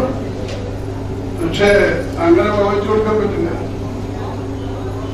കേരളത്തിന്റെ നാനാഭാഗങ്ങളിൽ ഉച്ചരിക്കുന്ന മലയാളം തന്നെയാണ്. ഇപ്പൊ കുഞ്ഞങ്ങളുടെ ഏറ്റവും വലിയ സ്നേഹമെന്നാണ് രാജിവെക്കത്തില്ല എന്ന് അദ്ദേഹം പറയുള്ളൂ. കോട്ടയം മലയാളത്തിന്റെ മുദ്രയാണ്. പറയത്തില്ല, കേൾക്കത്തില്ല എന്ന് പറയുന്ന മലയാളത്തിന് മുഖ്യമന്ത്രി മലയാളത്തിന്റെ പദവി അദ്ദേഹം ഉണ്ടാക്കി കൊടുത്തു. നായനാർ റോഡിന് പദവി ഉണ്ടാക്കിയതുപോലെ. അപ്പൊ പദവിയുള്ളവൻ പറയുമ്പോഴാണ് ഭാഷയ്ക്ക് പദവി ഉണ്ടാകുന്നത്. അതുകൊണ്ട് ഭാഷയുടെ നാനാത്വത്തെ നമ്മൾ നശിപ്പിക്കാൻ ശ്രമിക്കുക. പൊതുമയുണ്ട്, ഒപ്പം നാനാവിധത്വമുണ്ട്. ഇവ തമ്മിലുള്ള സന്തുലിതമായ ബന്ധം ഭാഷയ്ക്കുള്ളിൽ എങ്ങനെ പാലിക്കുന്നു എന്നുള്ള ഒരു മാനവിക പ്രശ്നമാണ്, ഹ്യൂമനിസ്റ്റിക് ക്വസ്റ്റ്യൻ ആണ്. അല്ലാതെ ഭാഷ നന്നാക്കുന്ന പ്രശ്നമൊന്നുമല്ല. നമുക്ക് മലബാറിലെ സ്ത്രീകളുടെ ഭാഷ കേരളത്തിലെ എല്ലാ സ്ത്രീകളും സ്വീകരിക്കണമെന്ന് പറയുന്നത് നാനാവിധത്വത്തിനെതിരായുള്ള സമീപനമാണ്. അതിന് സാഹിത്യവും സിനിമയും ഒക്കെ പ്രേരകമാകുന്നെങ്കിൽ അതിന് ചെറുക്കേണ്ട, പ്രതിരോധിക്കേണ്ട ബാധ്യത സമൂഹത്തെ സ്നേഹിക്കുന്നവർക്കുണ്ട്. ഏതായാലും വർക്കിയുടെ എഴുത്തിന്റെ നാനാവിധത്വം ഇവിടെ സൂചിപ്പിക്കുകയാണ്. മലയാളത്തിന്റെ സംവേദന ശൃംഖലയിലുണ്ടായ മാറ്റമാണ് വർക്കിയെ ശ്രദ്ധേയനാക്കുന്നത്. ഇതിന്റെ മുഴുവൻ ക്രെഡിറ്റും വർക്കിക്കുള്ളതല്ല. കാലത്തിന്റെ ദാസനായിരുന്നു വർക്കി. വിശിഷ്യ മാധ്യമ സാങ്കേതിക വിദ്യയിലുണ്ടായ വളർച്ച സമൂഹത്തിന്റെ മാധ്യമീകരണം ഗവനിച്ചു എന്നതാണ് വർക്കിയുടെ മേന്മ. ഇതിന്റെ മുദ്രകൾ വ്യത്യസ്ത രചനകളിൽ കാണാം. തോതിലും തരത്തിലും വ്യത്യാസം ഉണ്ടാകുമെന്ന് മാത്രം. ഇവിടെ വായിച്ച ഭാഗം പാടാത്ത പൈങ്കിളിയുടെ സമാപന ഭാഗമാണ്. വായിച്ചു പോയപ്പോൾ വാക്കുകളുടെ അർത്ഥമല്ല വായനക്കാരിൽ ഉണ്ടായത്, മറിച്ച് കണ്ടറിവാണ് ഉണ്ടായത്. കണ്ടറിവിന് പിൻബലമാകുന്നതോ ഓർമ്മയല്ല. ഇത് വളരെ ശ്രദ്ധിക്കണം. കണ്ടറിവിന് പിൻബലമാകുന്നത് ഓർമ്മയല്ല, ഭാവനയാണ്. ഭാവനയുടെ ബലത്തിൽ കഥാത്വം പ്രകാശിക്കുന്നു. ചുരുക്കത്തിൽ തങ്കച്ചനും ചിന്നമ്മയും ഉൾപ്പെട്ട യഥാർത്ഥ പ്രേമം ഭാവനാപ്രസരവും മനോധർമ്മവും കൊണ്ട് ഒരു മായിക ലോകമായി വെർച്വൽ വേൾഡായി രൂപാന്തരപ്പെടുകയാണ്. സമകാലിക ഭാഷാശാസ്ത്രം ഈ പുതുസൃഷ്ടിയെ പാഠലോകം എന്ന് വിളിക്കും. ടെക്സ്റ്റ് വേൾഡ് തിയറി നമ്മൾക്ക് ഇന്റർനെറ്റിലൂടെ അടിച്ചു നോക്കിയാൽ ധാരാളം പുസ്തകങ്ങളിൽ ലേഖനങ്ങളിൽ കാണാൻ സാധിക്കും. Text world theory. സമകാലിക ഭാഷാശാസ്ത്രം ഈ പുതുസൃഷ്ടിയെ പാഠലോകം എന്ന് വിളിക്കും. മുട്ടത്ത് വർക്കിയുടെ രചനകളിൽ പ്രാദേശികതയുടെ ദേശകാല സൂചകങ്ങൾ സുലഭമാണ്. ഡീക്റ്റിക് സയൻസ് കൃത്യമായിട്ട് പറഞ്ഞാൽ അതേക്കുറിച്ച് വിശദമായിട്ട് ഞാൻ അതിലേക്ക് കടക്കുന്നില്ലെങ്കിലും ഒന്ന് സൂചിപ്പിച്ചോട്ടെ. ചങ്ങനാശ്ശേരിയും പരിസരവുമാണ് മുട്ടത്ത് വർക്കിയുടെ ദേശകാല സൂചനകളിലൂടെ തെളിഞ്ഞു വരുന്നത്. സ്ഥലപ്പേര് എടുത്തു പറയുമ്പോഴും അല്ലാത്തപ്പോഴും ഏറ്റവും കൂടുതൽ വ്യക്തമാവുന്നത് ഭാഷാ പ്രയോഗങ്ങളിലാണ്. ഈ പ്രദേശത്തുള്ള ആളുകളുടെ അനൗപചാരിക സംഭാഷണങ്ങൾ മുഴുവൻ ഇതിന്റെ ഉള്ളിലുണ്ട്. അങ്ങനെ വരുമ്പോൾ സ്വാഭാവികമായി നമുക്കൊരു പ്രലോഭനം, ഒരു റീജിയണൽ നോവലിന്റെ ആളാണ് അദ്ദേഹം എന്ന് പറയാനുള്ള പ്രലോഭനം ഉണ്ടാകും. റീജിയണൽ നോവലിന്റെ സ്വഭാവം അദ്ദേഹത്തിനുണ്ട്. പക്ഷെ റീജിയണൽ നോവലിന്റെ സ്വഭാവം ചരിത്രത്തിലൂടെ പരിണമിക്കുന്നത് രേഖപ്പെടുത്തുന്ന അവസരത്തിൽ വരുമ്പോൾ അദ്ദേഹം പൊതുമയിലേക്ക് പിൻവാങ്ങുന്നു എന്നാണ് എന്റെ തോന്നൽ. അതേക്കുറിച്ച് വിശദമായിട്ട് എത്തിക്കൊള്ളാം. പക്ഷെ ഇപ്പൊ ഞാൻ അതിലേക്ക് കിടക്കുന്നില്ല. പക്ഷെ റീജിയൻ എന്ന് പറയുന്ന സങ്കല്പത്തിന് മാറ്റമുണ്ടായി. പണ്ട് റീജിയൻ എന്ന് പറഞ്ഞാൽ ഒരു ജിയോഗ്രഫിക്കൽ ഏരിയ ആയിരുന്നു, ഭൂമിശാസ്ത്രപരമായ സ്ഥലമായിരുന്നു. ഇന്ന് റീജിയൻ എന്ന് പറയുന്നത് ഒരിടമാണ്, ഒരു സ്പേസ് ആണ്. ഇപ്പൊ നമുക്കറിയാം, ഇന്റർനെറ്റിൽ കയറുന്ന ഒരാളെ ലോകത്തിന്റെ എല്ലാ ഭാഗങ്ങളെയും ബന്ധിപ്പിക്കുന്ന ഒരിടത്തിലിരുന്നുകൊണ്ടാണ് സംസാരിക്കുന്നത്, ചാറ്റ് ചെയ്യുന്നത്, ആശയവിനിമയം ചെയ്യുന്നത്. ഇനി ഒരു പ്രത്യേക തരത്തിലുള്ള സിനിമ കാണുന്നതോടൊപ്പം ഈ ബന്ധമുണ്ട്. ചാനൽ നെറ്റ്വർക്കുകൾ മുഴുവൻ ഇത്തരത്തിലുള്ള ഒരു പൊതുമബോധത്തെയും നാനാവിധത്വത്തെയും ഏകോപിപ്പിക്കാൻ ശ്രമിക്കുകയാണ്. അതുകൊണ്ടുള്ള ബലപരീക്ഷ തിരിച്ചറിയുകയാണെങ്കിൽ ആ ബലപരീക്ഷയെ ഉൾക്കൊള്ളുന്ന തരത്തിലുള്ള ഒരു സാഹിത്യ പ്രതിപാദന ശൈലി ഇദ്ദേഹത്തിനുണ്ടായിരുന്നു എന്ന് നമുക്ക് കാണാൻ സാധിക്കും. തങ്കച്ചൻ വരുന്നത് മോട്ടോർ, ഇനി അടുത്താണ് ചിന്നമ്മയെ ഓർമ്മിപ്പിക്കും. തങ്കച്ചൻ വരുന്നത് മോട്ടോർ സൈക്കിളിന്റെ കുടുകുട ശബ്ദത്തോടെയാണ്. ആ കുടുകുട ശബ്ദം കേട്ടിട്ട് ചിന്നമ്മയ്ക്ക് രോമഹർഷം ഉണ്ടാകുന്നു എന്ന് എഴുത്തുകാരൻ. ഇത് വിശ്വസിക്കണമെങ്കിൽ വായനക്കാരന് പാഠലോകാനുഭവം ഉണ്ടാകണം. എന്ന് പറഞ്ഞാൽ അവൻ റിയൽ വേൾഡിൽ നിന്ന് ഇമാജിൻഡ് വേൾഡിലേക്ക് കടക്കാൻ സാധിക്കണം. അല്ലാതെ നമുക്ക് റിയൽ വേൾഡിൽ നിന്ന് സാധിക്കില്ല. റിയൽ വേൾഡും ഇമാജിൻഡ് വേൾഡും തമ്മിലുള്ള ഭൗതിക ലോകവും മായിക ലോകവും തമ്മിലുള്ള ഈ വ്യത്യാസം നമ്മൾ അനുഭവിച്ചിട്ടുള്ളതാണ്. അതുകൊണ്ടാണ് നമ്മൾ കൂടിയാട്ടത്തിലും കഥകളിയിലും ഒക്കെ മാസ്ക് ഉപയോഗിക്കുന്നത്, അല്ലെ? ഇത് റിയൽ അല്ല, ഇമാജിൻഡ് വേൾഡാണ് എന്ന് നമ്മളെ ബോധ്യപ്പെടുത്തുന്നതിന് വേണ്ടിയാണ്. നമ്മൾ ഗംഭീര ശില്പങ്ങൾ, പട്ടന്റെ ശില്പമല്ല, ക്ഷേത്രങ്ങളിലും മറ്റുള്ള നിർമ്മാണ വിഗ്രഹങ്ങളും മറ്റൊക്കെ നമ്മൾ നിർമ്മിക്കുമ്പോൾ റിയൽ അല്ല, ഇമാജിൻഡിനെ നിർമ്മിക്കുകയാണ്. അങ്ങനെയാണ് നമ്മുടെ ഹൃദയത്തെ വികസിപ്പിക്കാൻ സാധിക്കുക എന്ന് മനോധർമ്മ പ്രസരം കൊണ്ട് കലാകാരൻ തിരിച്ചറിയുന്നു. കലാകാരന്റെ അനുപാതങ്ങളിലുള്ള വീഴ്ചകൾ പോലും ചിത്രകലയിൽ നമുക്ക് കാണാൻ പറ്റും. നമ്മൾ ബിനാലെ വന്നപ്പോൾ നമ്മുടെ പ്രമുഖരായ ചിത്രകാരന്മാർ പലരും അതിനെ എതിർത്തു. ബിനാലയുടെ ശൈലി ഐക്യത്തിന്റെ ശൈലിയല്ല, സംസക്തിയുടെ ശൈലിയാണെന്ന് പറഞ്ഞ് ചൂണ്ടിക്കാണിച്ചു. ചർച്ചക്കാര് പ്രകടമായി തോന്നും. പക്ഷെ ഇൻകൊഹറന്റ് ആയതിനെ കൊഹറന്റ് ആക്കി അവതരിപ്പിക്കുന്ന കൊഹസീവായ ഒരു മാധ്യമമായി ബിനാലെയും ചിത്രകലയെയും ശില്പകലയെയും അവതരിപ്പിച്ചതുപോലെ നമ്മൾ മുട്ടത്തുവർക്കിയെ 21ാം നൂറ്റാണ്ടിൽ വായിക്കുമ്പോൾ ഈ ചർച്ചക്കേടുകളെ, വിച്ഛേദങ്ങളെ, വിടവുകളെ ചേർത്ത് വായിക്കാൻ നാം ശീലിച്ചാൽ വായനയുടെ പുതിയ പാഠങ്ങളുണ്ടാകും, പുതിയ വായനക്കാരുണ്ടാകും. മുട്ടത്തുവർക്കി തനി മലയാളത്തിൽ തീർച്ചയും മൂർച്ചയുമുള്ള പദാവലികൾ കൊണ്ട് സമ്മേളനം നടത്തുന്നതിനിടയിൽ ഇടയ്ക്കിടയ്ക്ക് ക്ലാസിക് മലയാളത്തിലേക്ക് പിൻവാങ്ങും. അതാണ് ഞാൻ മുമ്പൊരു വാക്ക് പറഞ്ഞു. ഞാൻ വാക്ക് മാത്രമല്ല, അദ്ദേഹത്തിന് പല വാക്യഘടനകളിൽ രാമേന്ദ്രത്തിലെ കണ്ണശരാമനത്തേക്ക് ഓർമ്മിപ്പിക്കുന്നതാണ്. അദ്ദേഹത്തിലെ ഗദ്യകവി ഒരിക്കലും മരിച്ചു പോയിട്ടില്ല. ജനപ്രിയ നോവലുകൾക്ക് ഇടയ്ക്കിടയ്ക്ക് അദ്ദേഹം ഗദ്യകവി എഴുതിക്കൊണ്ടിരിക്കും. ഇത്തരത്തിൽ തനിക്കുണ്ടായ സഞ്ചിത നിധികളെ ഒരിക്കലും നഷ്ടപ്പെടുത്താതെ കാലോചിതമായി അതിനെ ഉപയോഗിച്ച ഇതിലൂടെ ചർച്ച നടക്കുന്ന കൾച്ചറൽ ഇൻഡസ്ട്രിയെ കുറിച്ച് സ്നേഹിതൻ പറഞ്ഞുകൊണ്ടാണ്. ഈ കൾച്ചറൽ ഇൻഡസ്ട്രിയെ കുറിച്ച് ധനാത്മകമായ ഒരു ബോധം അദ്ദേഹത്തിനുണ്ടായിരുന്നു. അദ്ദേഹത്തോട് ഒരിക്കലും ആളുകൾ ചോദിച്ചു, സാറെഴുതുന്ന കഥാപാത്രങ്ങളെല്ലാം ഒരുപോലെയൊക്കെയാണല്ലോ, കഥകളെല്ലാം ഒരുപോലെയാണല്ലോ, സാറിന് ഒരുപാട് ചോദിക്കുന്നത്. സാറ് പറഞ്ഞ പരിപാടി എന്റെ മക്കളെയൊക്കെ കണ്ടാലും ഒരുപോലെ ഇരിക്കും, ഞാനും ചെയ്യാൻ പറ്റും. അങ്ങനെ ചോദിച്ച മുട്ടത്തോട് സാറിന് ഏത് വിഷയത്തെയും സമീപിക്കുമ്പോൾ അതിന്റെ പിന്നിലുള്ള സാമൂഹിക വ്യവഹാരങ്ങളെയും സാമ്പത്തിക വ്യവഹാരങ്ങളെയും തിരിച്ചറിയാനുള്ള ഒരു പ്രാപ്തി ഉണ്ടായിരുന്നു. ഇവിടെ രവികുമാർ എന്ന് സൂചിപ്പിച്ച ഒരു കാര്യമുണ്ട്. അദ്ദേഹം പലതിനെയും എതിർക്കുന്ന ഒരു സ്വഭാവം, എതിർപ്പൊക്കെ അദ്ദേഹത്തിന്റെ ഹൃദയത്തിലുണ്ടായിരുന്നു. പക്ഷെ എതിർത്താലുണ്ടാകുന്ന കോട്ടങ്ങൾ താങ്ങാൻ എനിക്ക് സാധ്യമല്ല എന്ന് അദ്ദേഹം തിരിച്ചറിഞ്ഞു. അതുകൊണ്ട് സഹോദരനോട് അദ്ദേഹം വീട്ടിൽ വരികയും 3-4 പ്രാവശ്യം ഞങ്ങൾ വളരെ അടുത്തിരുന്ന് സംസാരിക്കുകയും ചെയ്തിട്ടുള്ളത് തിരിച്ചറിവിൽ ഞാൻ പറയുകയാണ്. ധാരാളം അമർഷമുണ്ടായിരുന്നു, എതിർപ്പുകളുണ്ടായിരുന്നു, ക്ഷോഭമുണ്ടായിരുന്നു. പക്ഷെ താൻ ജീവിക്കുന്ന സമൂഹത്തിന്റെ പ്രായോഗിക വശങ്ങളെ കുറിച്ചുള്ള ഒരു ബോധം അതിലൊക്കെ ഒരു ഇൻഡസ്ട്രിയലിസ്റ്റ് ആയിരുന്നു. പ്രാഗ്മാറ്റിക് ആയ ഒരു സമീപനം അദ്ദേഹത്തിനുണ്ടായിരുന്നു. അതിനെക്കുറിച്ചൊക്കെ നമുക്ക് ചർച്ച ചെയ്യാം. പക്ഷെ ഞാൻ അദ്ദേഹത്തെ വിശുദ്ധന്മാരുടെ പട്ടികയിൽ, തോമസ് മാത്യു സാർ പറഞ്ഞതുപോലെ വിശുദ്ധന്മാരുടെ പട്ടികയിൽ കാനനൈസ് ചെയ്യാൻ വേണ്ടി വാദിക്കാൻ അവിടെ ആളല്ല. പക്ഷെ അദ്ദേഹം ജീവിച്ച ഒരു ജൈവ ജീവിതം അദ്ദേഹത്തിനുണ്ടായിരുന്നു, ജൈവികതയുണ്ടായിരുന്നു. അദ്ദേഹത്തിന്റെ ജീവിതത്തിന് പുതുമയുണ്ടായിരുന്നു. അദ്ദേഹത്തിന് നമ്മുടെ സംവേദന ശൃംഖലയിൽ പുതുമകൾ സൃഷ്ടിക്കാൻ കഴിഞ്ഞു. ആ പുതുമകളാകട്ടെ 21ാം നൂറ്റാണ്ടിലേറെ വിലമതിക്കപ്പെടുന്ന പുതുമകളാണ്. ആ നിലയ്ക്ക് അദ്ദേഹത്തെ വിലയിരുത്താൻ നമുക്ക് ഈ സെമിനാറുകളിലൂടെ കഴിയും എന്നാണ് എനിക്ക് തോന്നുന്നത്. എനിക്ക് ശേഷം പ്രസംഗിക്കാനിരിക്കുന്ന യുവ പ്രതിഭകൾ പുതിയ കാഴ്ചപ്പാടുകൾ അവതരിപ്പിക്കുന്ന പ്രതീക്ഷയോടുകൂടി ഞാൻ ഈ പ്രഭാഷണം നടത്തുന്നു. സന്തോഷമുണ്ട്, അതിലേറെ അഭിമാനമുണ്ട്. പട്ടത്തുറക്കിയുടെ സ്വന്തം നാട്ടിൽ അദ്ദേഹത്തിന്റെ മാതൃവിദ്യാലയത്തിൽ മുട്ടത്തുവർക്കിയുടെ ജന്മശതാബ്ദിയോടെ അനുബന്ധിച്ച് ഇപ്രകാരം ഒരു അനുസ്മരണ ചടങ്ങും അദ്ദേഹത്തിന്റെ സാഹിത്യ സംഭാവനകളെ കുറിച്ചുള്ള ഒരു വിശകലന രൂപത്തിലുള്ള അന്വേഷണവും സംഘടിപ്പിക്കുന്നതിന് ദേശീയ സാഹിത്യ അക്കാദമി മുമ്പോട്ട് വന്നത്. അതിന് വേദിയാകുന്നതിന് ഈ കലാലയത്തിനും നേതൃത്വം കൊടുക്കുന്നതിന് മലയാള വിഭാഗത്തിനും കഴിഞ്ഞതിൽ അതിലേറെ സന്തോഷവും അഭിമാനവും ഉണ്ട്. പട്ടത്തുവർക്കിയുടെ ജന്മശതാബ്ദി ആഘോഷങ്ങൾക്ക് തുടക്കം കുറിച്ചത് കഴിഞ്ഞ ഏപ്രിലാണ്.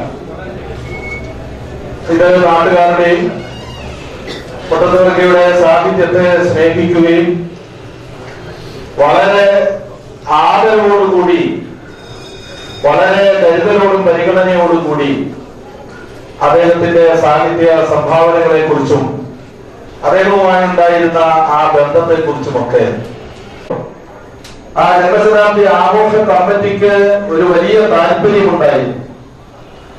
ഏറെക്കാലം അംഗീകരിക്കപ്പെടാതെ കിടന്ന മുട്ടത്തുവർക്കിയുടെ സാഹിത്യത്തെ കുറിച്ച് കൃത്യമായ ഒരു വിശകലനവും അദ്ദേഹത്തിന്റെ മലയാള സാഹിത്യത്തിലുള്ള ഇടം എന്ത് എന്നതിനെ കുറിച്ചുള്ള ഒരു പുനരന്വേഷണവുമായി തീരണം ഈ ജന്മശതാബ്ദി ആഘോഷം എന്നത്. ആഘോഷ പരിപാടികൾ സംഘടിപ്പിച്ചതിന്റെ തുടർച്ചയായിട്ടാണ് ഇന്ന് ഇവിടെ ഇപ്രകാരം ഒരു ചടങ്ങ്, ഒരു സിംപോസിയം സംഘടിപ്പിച്ചിട്ടുള്ളത്. ഇതേ തുടർന്ന് വിവിധ സെഷനുകളിലായി ജനപ്രിയ സാഹിത്യത്തെ സംബന്ധിച്ചും മുട്ടത്തുവർക്കിയുടെ സാഹിത്യ സംഭാവനകളെ സംബന്ധിച്ച് വിശേഷിച്ചും ഉള്ള അന്വേഷണ വിശകലനങ്ങൾ ഇവിടെ ഉണ്ടാകും. മലയാളത്തിന്റെ പ്രിയപ്പെട്ട നോവലിസ്റ്റ്, മുട്ടത്തുവർക്കിയുടെ പേരിലുള്ള അവാർഡ് ഒരിക്കൽ ഏറ്റുവാങ്ങിയിട്ടുള്ള കേന്ദ്ര സാഹിത്യ അക്കാദമിയുടെ മുഖ്യ ഉപദേശകനായിട്ടുള്ള ശ്രീ രാധാകൃഷ്ണൻ അവരുടെ അദ്ദേഹം വളരെ ചുരുങ്ങിയ വാക്കുകളിൽ കൃത്യമായിട്ട് മുട്ടത്തുവർക്കിയുടെ മലയാള സാഹിത്യത്തിലെ ഇടത്തെ കുറിച്ച് അദ്ദേഹത്തിന്റെ അഭിപ്രായം ഇവിടെ പ്രകടിപ്പിക്കുകയുണ്ടായി.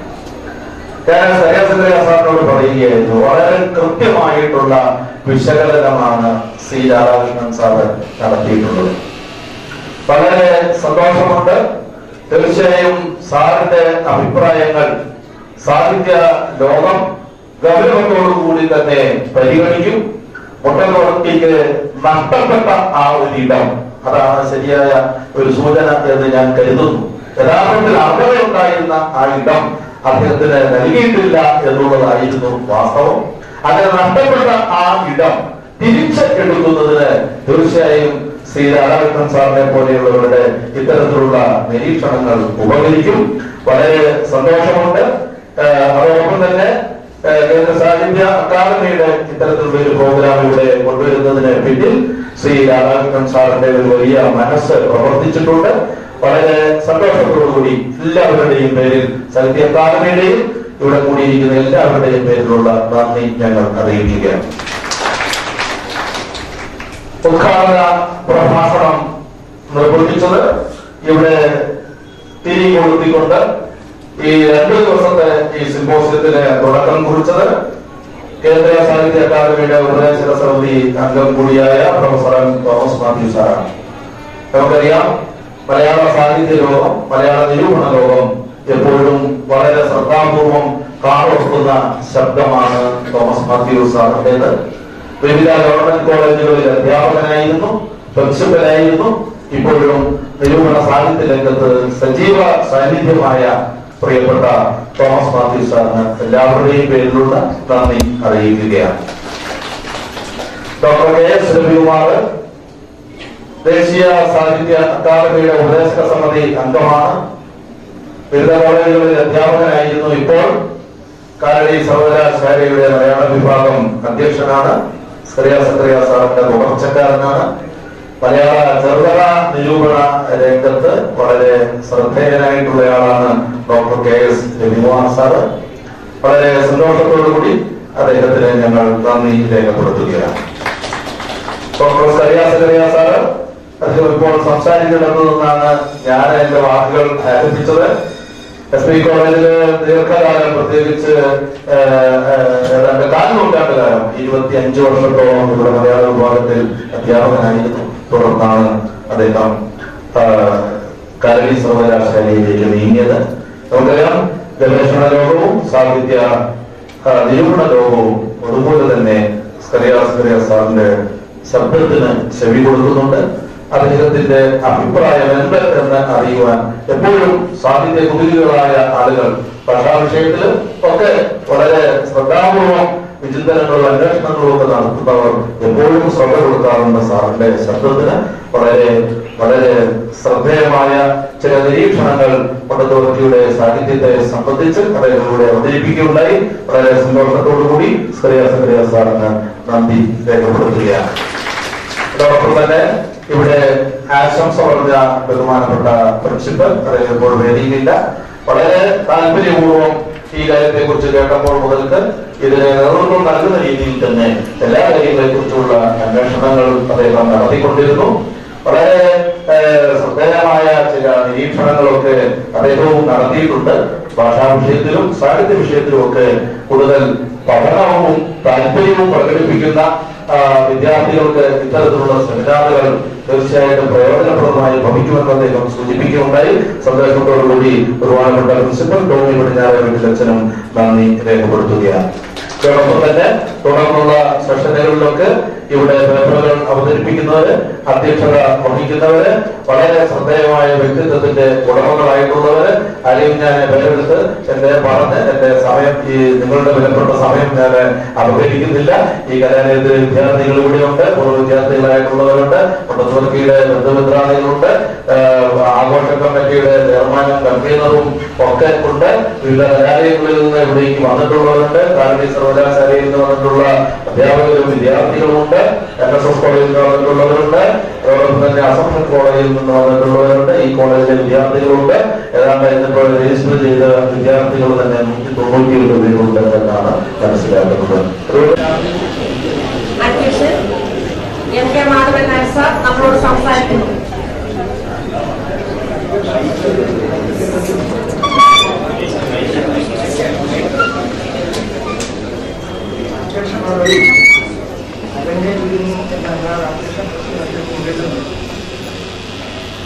ഇപ്പോൾ തന്നെ 1 മണിക്കൂർ പിന്നിലായിരിക്കുകയാണ്. ഇത് മാത്രമല്ല, ഇതിന് അധ്യക്ഷ പ്രസംഗത്തിന്റെ ആവശ്യമില്ല. മുട്ടത്തോളത്തി സ്ഥാനം നഷ്ടപ്പെട്ട ഇടം വീണ്ടെടുക്കുന്നതിനെ പറ്റി നേരത്തെ എന്നെ ജെയിംസ് മണിയോട് പറയുകയുണ്ടായി. തീർച്ചയായിട്ടും അദ്ദേഹത്തിന്റെ കൃതികൾ വായിച്ച് വിലയിരുത്തി അതിനനുസരണമായി കാര്യങ്ങൾ നിൽക്കുന്നത് ആവശ്യമാണ്. പക്ഷെ അതിലുപരി അദ്ദേഹത്തെ പറ്റിയുള്ള പഠനം, നിഷ്കൃഷ്ടമായ ഒരു പഠനം ഒന്നല്ല, ഒട്ടനവധി പഠനമായിരുന്നു കൊണ്ട് മാത്രമേ അദ്ദേഹത്തിന്റെ കൃതികളോടൊപ്പം തന്നെ അദ്ദേഹത്തിന് ഇടം നേടിക്കൊടുക്കാൻ നമുക്ക് കഴിയുന്നത്. ഇനി തുടർന്നു വരുന്ന സെമിനാറുകളിൽ അവതരിപ്പിക്കുന്നത് വളരെ പ്രൗഢോജ്വലമായ പ്രബന്ധങ്ങൾ അവതരിപ്പിക്കുന്ന എല്ലാവരെയും എനിക്ക് വ്യക്തിപരമായിട്ട് അറിയാം. അവരുടെ എല്ലാവർക്കും ഞാൻ ശ്രദ്ധിച്ചിട്ടുണ്ട്. അപ്പൊ തീർച്ചയായിട്ടും അത്തരം പ്രൗഢോജ്വലമായ പ്രബന്ധങ്ങൾ തന്നെയാണ് അവർ തയ്യാറാക്കിയിട്ടുള്ളതെന്ന് എനിക്കറിയാം. അതുകൊണ്ട് തന്നെ അവരെ അവരുടെ പ്രബന്ധങ്ങൾ അവതരിപ്പിക്കാൻ വേണ്ടി സ്നേഹപൂർവ്വം ആദരപൂർവ്വം ക്ഷണിച്ചുകൊണ്ട് ഞാൻ ഈ ചുരുങ്ങിയ വാർത്ത അവസാനിപ്പിക്കുകയാണ്. നിങ്ങൾക്ക് എല്ലാവർക്കും എൻ്റെ വിനീതമായ നമസ്കാരം. മുട്ടത്തോളത്തി സാറിന്റെ